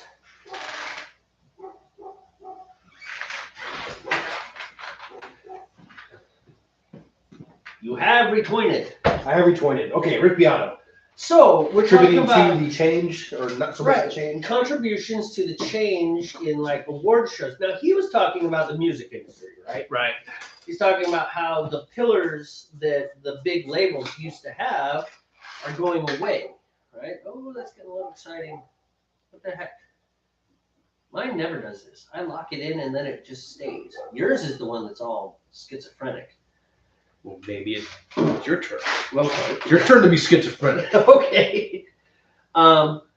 Anyhow, so the three pillars, they used to have the advertising and the distribution and the production, right? So now with cheap prosumer level recording gear like your Focusrite or my Motu stuff, which produces professional level recordings, you know. And then with social media, so now we've got the distribution. I mean, they don't have anything. But what I was talking about is social media has also destroyed the mystique of the Hollywood celebrity. So before, you know, Hollywood celebrities weren't tweeting every little thought that came into their head, right? Because you couldn't. No, it's rather private life. Right. You know. I mean, so if Other than paparazzi crap. right, so if some famous person came to town, right? Let's say Bruce Willis, he came to town or whatever, and you got to see Bruce Willis or something. Then it was like that was really like wow, and then everybody was like, "What was he like?" Right? Because that's usually that was a. I think people have been saying that. Oh, he's really nice, or oh, he's really a jerk. Like apparently Jack Nicholson's a jerk, right? I don't know much about Jack Nicholson, but apparently in real life he's not the most pleasant person to hang about with. I don't know. Okay. Yeah, like I said, I don't know either. Never met the guy. But now with the modern crop of celebrities, you do know. Because you just follow their tweets and it comes out. And it's like, wow, the Kardashians are not nice people. They're kind of shallow. And then God forbid you said something controversial 15 years ago. Oh yeah, and then we'll dig it up and We're going to dig it up and get fired, you know. Point being, though, is that the awards shows and all these things, you were looking at all these people that you didn't know a lot about. They were kind of these mythological, almost, like, you know, like the Greek gods and goddesses type deal. You know, much diminished as far as their importance, but still, it was these Hollywood people. Well, now with social media, there's no mystique there. And it's like, okay, you know. And so now you're just watching, I don't know, people sitting in suits, slapping each other on stage. You know, it's just, and it was just interesting because it's just another way that social media has impacted. The award shows have really suffered because of that. Because nobody's interested. It's like you're not. It's more interesting to read Chris Rock's Twitter feed than it is to see him blab about something on a TV show that's sucking up my time. You know, his Twitter feed, I can look at it as I walk to the bathroom. I can look at it while I'm in the bathroom. Right. Apparently, it's a common thing to do. You know, I cannot poop and do the phone thing. I don't either. I can't. I don't understand people who can. It's like, who sits in it? Leave it in the comments, folks. Do you poop and surf your phone? That's kind of weird to me. I am getting no consistency here, Steve.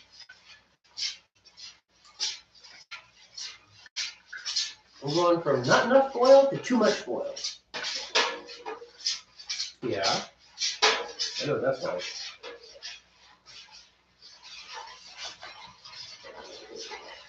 Hope your boil gets going soon, because Oh, I started my timer. okay. The timer is going.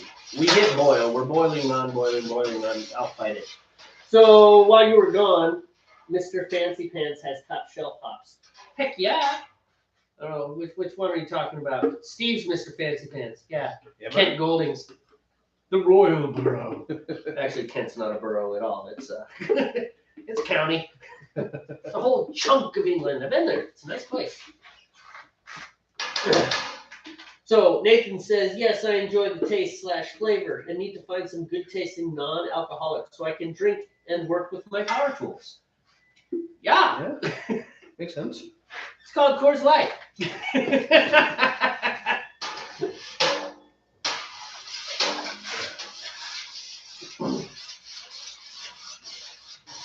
Now, we had a brief discussion about alcohol level versus flavor and what's more important. And I was like, for me, the flavor is more important. And in fact, the super high ABV beers. And you've mentioned it. Those, you go up over 9 and it gets ridiculous. Yeah, to me, if you can, I mean, this is personal preference, but if I can taste the alcohol in the beer, it ruins the experience for me. I want to taste, a beer, a good, well-made beer. High ABVs are always fun because you can drink less and get your buzz going, or you can drink quite a few and be smashed, which I've done that enough times on my own. But we don't get smashed together. We discovered several months ago, maybe a year at this point. Anyways, we both drank way too much, and we realized nobody drove. My wife. It was your house. My wife picked me up. Oh no, there was no driving that night. Yeah, I think she dropped me off because we knew we were going to party that night. Right. It was like, yeah, I'll just take you to Jamey's and I'll come get you. It was like, it wasn't terribly late, midnight. I don't think we'd gone into the early morning yet. No, it was probably. But I remember midnight. Is that we're sitting there, and each of us had a beer. We weren't saying anything. They were just like staring at each other. I mean, it was horrible. We're just like, it kind of ran out of things to talk about. We were hammered. Yeah, we've been hanging out for like 4 hours at that point. And maybe we should call it a night. Yeah, and we kind of agreed, no more of that. All we did, because they weren't cheap beers, so all we did is waste like the last 2 hours of beer. Whatever we drank in that list. Right. It's not like we tasted that stuff. When we do our fancy beer nights, which we haven't done in a while, we start with the fancy beers first, so that we can still taste them. Yeah. And then move on to whatever. Yeah, we learned that lesson years ago. The easy drinker is some sort of session ale, or because what's the point in trying to sample a fancy beer if you don't taste it anymore? You don't taste it. That looks like a nice boil. Hopefully it stays that way. Yeah, hang in there, buddy. You can do it. You can do it.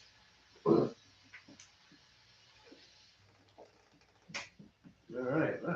So now we're going to get Steve's to a boil, and then we're going to open the garage door and then go out. And then Steve will increase it, and then he'll go sanitize something, and then it will try and boil over. All my sanitizing is done. Oh, speaking of sanitizing. All I got left is just to rinse, Everything's already done. Can we just pour it right into this bucket? Yeah. Because that bucket has the dealio and it's really clean. So we just got to sanitize it. This thing, I'm sure we've showed you this before, but this thing is the coolest. That's the wort chiller. Yes. Yes, it looks like a still thing, like you see in a still, making moonshine. 2 coils of copper wire in and out. Oh no, I'm sticking. Oh, of course you are. It happens. But this thing, it used to take us 20 minutes to half an hour to cool our beer down in the sink with a whole bunch of ice and constantly stirring. This thing knocks it down to less than 7 minutes. I've actually timed it. Fantastic. But we do have to sanitize it. You can sanitize it by simply immersing it in your kettle and letting it go. But the problem with that is that when you do it that way, all the little chunkies, like from the hops, they kind of get cooked onto it. And that would be one thing if we were both brewing identical beers, but we're not. I'm brewing one kind, he's brewing another. So it made it a lot harder to clean. So now we just use sanitization solution, for which we use Star Sand. All right, so I am going to pour the sanitization solution from here into the bucket. Oh, jeez, it's heavy. I am not going to want to do this when I'm 75, Steve. Right, we'll have helpers for that. Yes, my kids.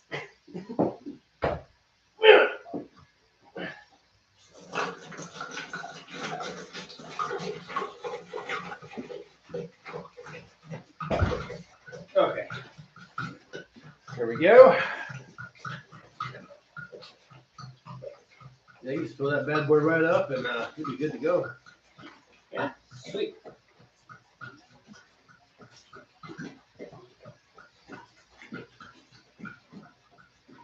So yeah, it's amazing. Social media is right up there with like the metal stirrup and the ballpoint pen. That's an interesting way to put it. Well, the stirrup was a huge. The stirrup changed the world. Oh, I bet. I mean, it really did because, I mean, the military power that the folks who had the metal stirrup gained was, Sure. at the time, is pretty much unparalleled. Yeah, you're good there, man. That's already 5 gallons. The rest you can just, if you want, you can open the garage door and just dump it. I think that's Or dump it in the sink, whatever works, man. Yeah, we'll just dump it out here. Yeah, we're gonna have to do that. Watch my boil go away. Yeah. Here. It's still there. Still there. It's not that fast. It's still there. Actually, your boil's okay at the moment. Well, it's true. Usually mine doesn't have a problem. It's yours. It's all wonky. I know, mine's like super Which is weird because you got the windscreen and all super the stuff. sensitive to the, the ambiance and shit. Obviously, Oh, you have PG now. I just said the S bomb. wow, you have a millennial pop. That's your problem. Millennial pod. Wow, that's a funny way to put it. Sorry to offend pots.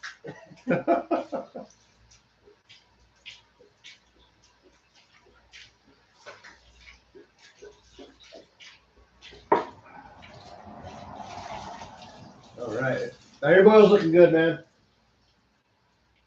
All right, good to go. Yeah, if you notice, I brought the screen duty out thing again. I don't know what it's called. That's why I did, and I was going to ask you. I'm gonna do it a little differently this time. Because I have 4 ounces of hops going into mine, Right? which means it's gonna be really sludgy. So I'm gonna give this one another shot.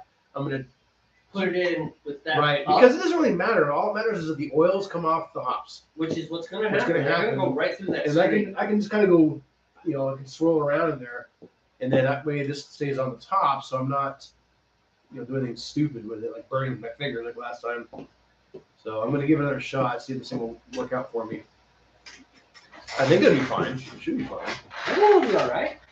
You know? It's a good idea. It's just last time you put it in that side down. Because it I was figured just- the holes would be better for the oils, but then I thought about it later. I'm like, I overthought about that. I don't know what the holes are for. I don't know what the point is. Maybe it's intended like if you drop it in like a larger vat or something. I don't know, man. I'm just gonna submerge it just like this with the threads on top, and It's still going to be hot. it's gonna be hot. But I think if I keep it loose, Yeah.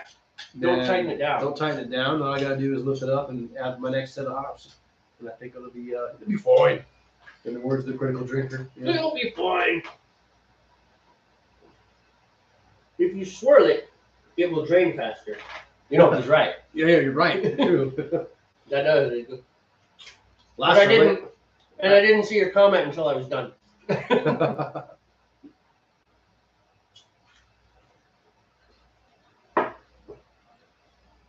All right, so come on, boil you. It'll get there.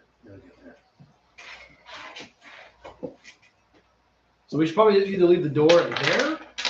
I'm saying let's just leave the door. That way the temperature just stabilizes across the board. And I mean, if it gets a little chilly, whatever, we can suck it up. We're Put a coat on. What's that? For manly men. Men in jeans. And jeans and hoodies and I have a coat I can wear if it gets that cold. I know spring is right around the corner, but even spring doesn't mean warm weather in this part of the country. We're still not around the corner. About what a week and a half away I know. or so. I mean, date wise, it's about a week and a half away, but temperature wise, not. Yeah, I was frustrated about the time change last night. My goodness, that door is loud AF. Yeah, We're sorry. it's like a half horsepower Craftsman garage door opener, all grindy. It's old. I'm I don't know how old it is. It was in the house when I bought the house. The house was built in 1984. I'm sure that doesn't go back to 1984 though. But. So the motor is not hard, just the door. Yeah, when I got the new door, it was just the door was new. Yeah, but the motor we reused the motor. So the guy was like, "Yeah, you don't need a motor. It'll be fine." Yeah, we installed the door. So. Apparently, it's super loud in the microphone. So. Oh, it is right over the microphone. Well, no. Here's the microphone. Oh, it's actually using that now? Okay. Yeah, that's the one. So they probably heard me crunching on popcorn and crap the whole time. Because with the pot cam on, I was over here stuffing my face with popcorn. Sorry. Guess I won't do that anymore.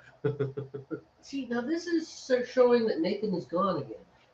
Maybe he is. Maybe he logged out. Maybe he had to do something. Yep. Log back in. Or maybe his internet's having problems, So. Who knows? Who knows? The Shadow knows. The Shadow always knows. I have some old Shadow comic books. They're probably not worth anything, but there were some brutal, violent comic books I bought in the 90s, early 90s. I still have all my old comic books. It's like a modern audience Shadow? I don't know. Pretty brutal. I don't have a whole lot of comics, but the ones I did buy, I still have them at maybe 100 if that. I'm not a big comic guy. I like Spider-Man for a while. I tried to get into it, but I just couldn't do it, man. Well, I think that was me too. It's like, this is people like collect comics and all this, and then after a while, I was like, but I want to read it, and if you open it, that's not worth it. That's why you always buy two. No. At least, like, the way you would do it is if it was like a number one or some It's new. starting to sound like a racket to me. Yeah, I know, right? Some new thing, you would buy two copies. That way, you'd have one that would remain sealed, and then you have your reading copy. But I got, even with Spider-Man, and I read quite a few Spawn. Yeah. I like Spawn. Spawn was pretty fun. Yeah, that was, and that whole thing that, I can't remember the guy's name. It was Dark something and not Dark Horse. I forget. Dark something. Anyway, he was like a Marvel guy or a DC guy, and he got tired of the whole work for hire concept. Because all the people who have drawn all those Spider-Men, they didn't get a dime of royalties. No kidding. Yep, it's called work for hire. So all their art belongs to DC and belongs to Marvel. Pay you for the immediate work, and that was it. Yeah. It's the same with most of your music scores. Like, I don't know about John Williams, right? Because he's a pretty big name and he can probably call his shots. But I know some of the other, like, let's say James Howard, some of the other guys. Yeah, they're works for hire. Huh. So that music that they write for the movies, they don't get royalties for it. They got a one-time payment. Right. Right. Here's your payment. Carry on. Yeah. And the reason the studios like that is, number one, they get more money. Right. And number two, it avoids difficult legal battles in the future. Like if your composer says, well, I don't want you to use my stuff here.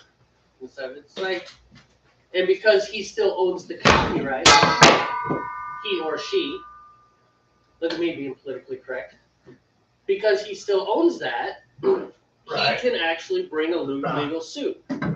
You know, it's like, no, I don't want you to show, you can show Spider-Man No Way Home in Israel, but you can't use my music in it. I don't want you to do it. You know, they can do something stupid like that. Right. Just pick a random But if the publisher or whoever owns all the rights to it, they can do what they want. That's right. And that's why especially the big name studios. Yeah. Now, I do know that you can negotiate like a reduced fee for the work, but then get residuals. Okay. Yeah. From, so every time Spider-Man No Way Home plays, you get like 0.03%, something like that. I have boilage. Right. I'm gonna let it stabilize before I do anything. I think Jack Nicholson did that with The Shining, and it made him a lot of money. Oh, no doubt. No doubt, mate.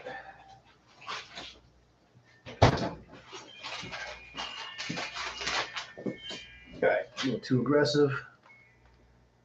Stabilize. Forget how much is supposed to go in here. Come on, man. Are you doing 2 and 2? No, I think it's 1, 2, 2, 1. But I'm gonna look at it real quick here. Yeah, here we go. All right, so I'm gonna put.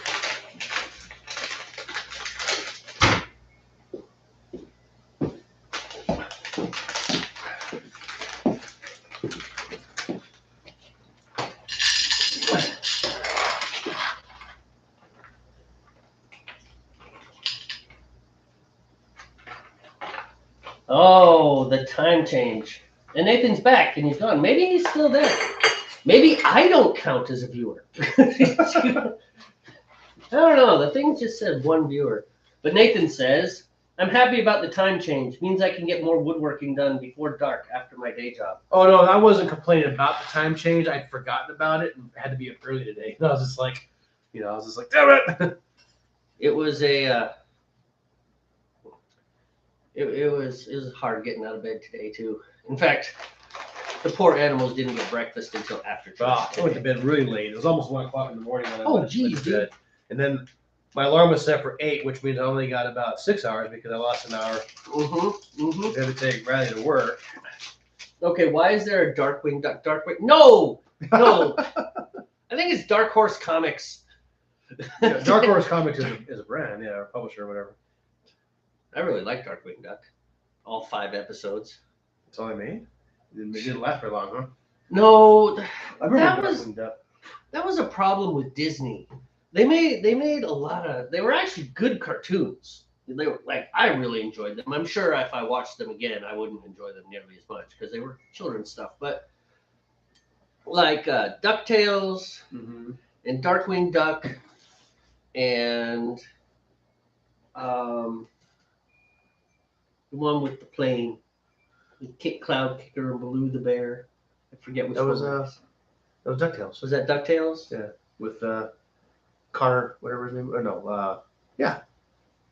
Crash Mc whatever his face. And in any case, the thing is that they made these runs and they only made like 6 or 7 episodes, and then it was just all reruns. And even as a kid, I knew it's like, oh, I've already seen this one.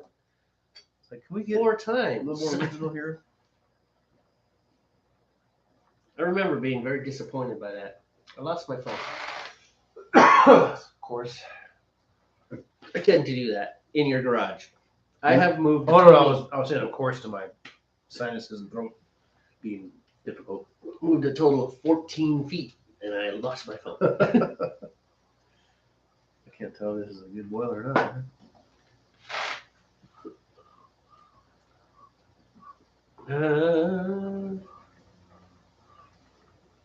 Your little thing is throwing it off. It doesn't know what to do. It doesn't know what to do. It's like, do I boil or do I not boil?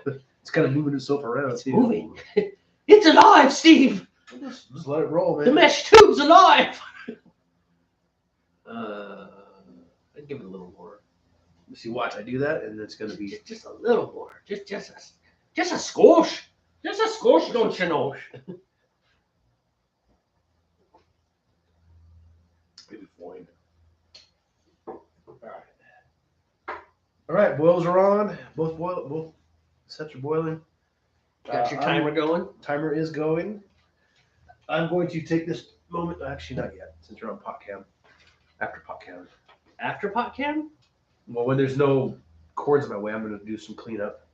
Oh, but at the moment, but I'm not worried about it now. I was just saying, right. I was going to do it, but I was like, oh, never mind, pot cam's there. Well, we can leave pot cam. We can go back to normal cam. And I don't want to have to step over that thing, because I'd probably knock it over. Yeah, that would be disappointing. I don't want to deal with that. Me neither, because it's the only pot cam we have. But I just want to clean up a little bit, so we can do it later. Do a little pre-cleaning. I get that.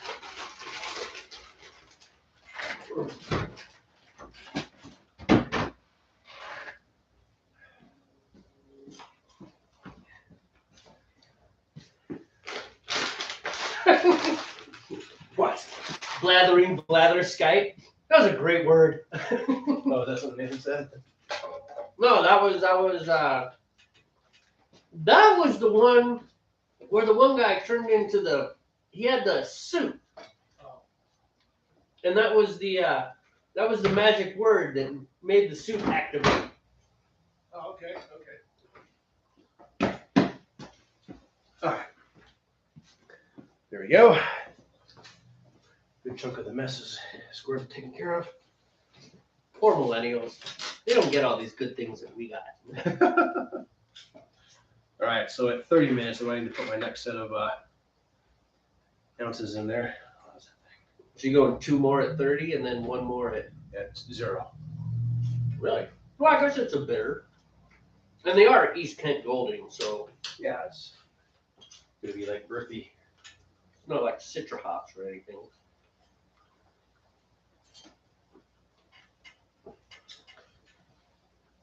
You could probably leave that just like that. It doesn't have enough room to tip over. No, Well, I mean, it could. But if I do that, it'd be fine.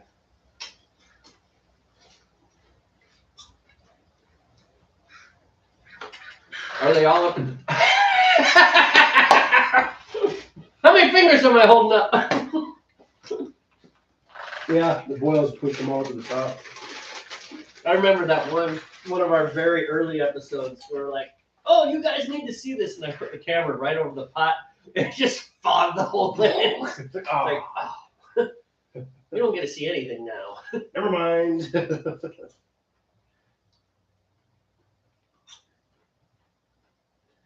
This might make this beer much easier to strain if it keep it all there, you know.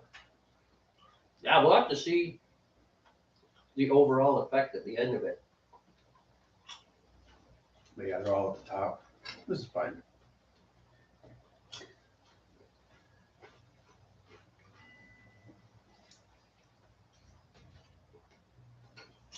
This thing's not getting hot, so.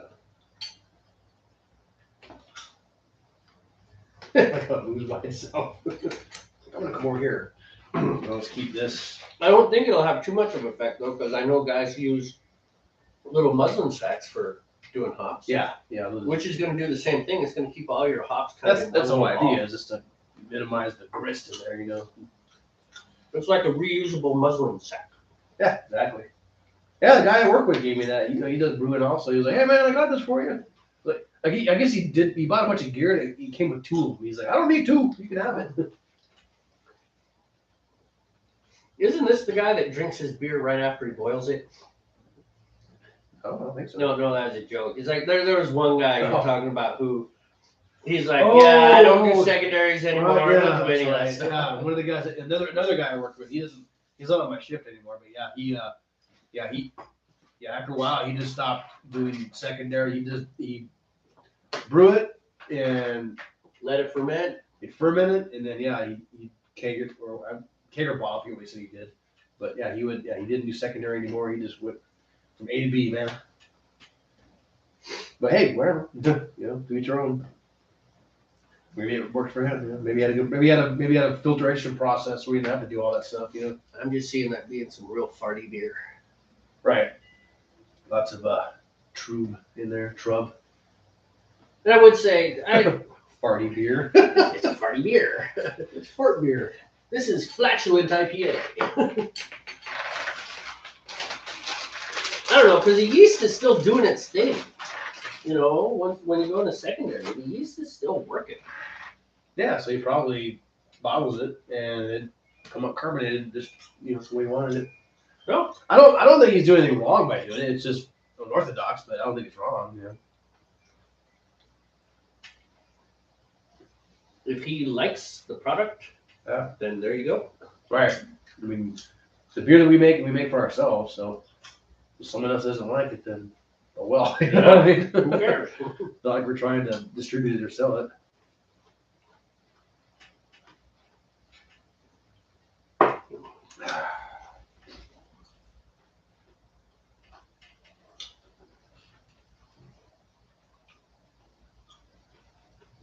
Yeah, when I put my 30-minute hops in, I'm gonna be off camera because I'm gonna get my everything else ready. You know. Probably actually I'll do that sooner because I'm gonna start pulling crap out of the solution so it can dry. Yeah, I get Get you. ready. Really? Are you gonna make your mind up? Oh man, we get like I think there's a breeze out there. Well, I've got I think to that's admit, what's going on. I don't have much in the line of intellectual, stimulating, deep conversation left. Kind of hit the topics I was talking about. Sure. Slowing down, just staring at kettles boiling. Right. Yeah.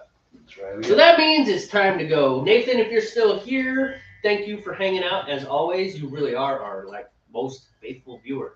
You're pretty awesome, dude. Yeah, thanks, man. Not gonna lie, I don't quite understand why you hang in there so. Hey. But hey, I'm not complaining. If you get some sort of entertainment or value, or you enjoy this, then that's perfect. But this has been another episode of the Northwest Brewmeisters, where we just be silly and talk about a few things and brew beer. And like I said, kind of hit the end, and now we're just kind of. It's almost like beer's the secondary thing, whereas the discussion. But we made it a rule: the beer comes first. But that was just because we screwed up. No. What I mean is we talk about things and we just happen to be brewing beer while we talk about things. You know? Well, it was hard to keep doing the beer thing. It's like we started just saying the same things. And this is how yeast works. It's like, thank you. You've said that 19 episodes in a row. Right. Teaching me, it's like, how many times can we do the beginner class? Yeah, right. When we learn a new thing, something cool, then we do talk about it. But yeah, we do. If we haven't learned something really interesting, once we go all grain, which may never happen, but it might. You never know. It's like excuse me. A giant meteor could fall down and destroy Seattle. I'm not sure I feel bad about that. No offense, Jade. Yeah. You get out first. But anyways. Yeah, let's serious. When I start saying "but anyways" and a lot, it's probably time to call it.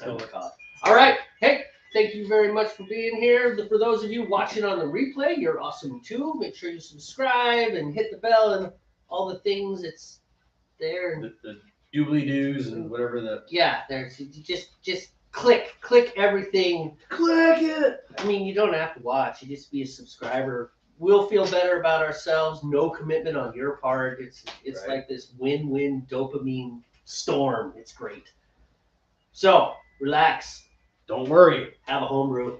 See ya. Right. This is the part where we need the producer. They get to see your face. It's a good looking face. But goodbye.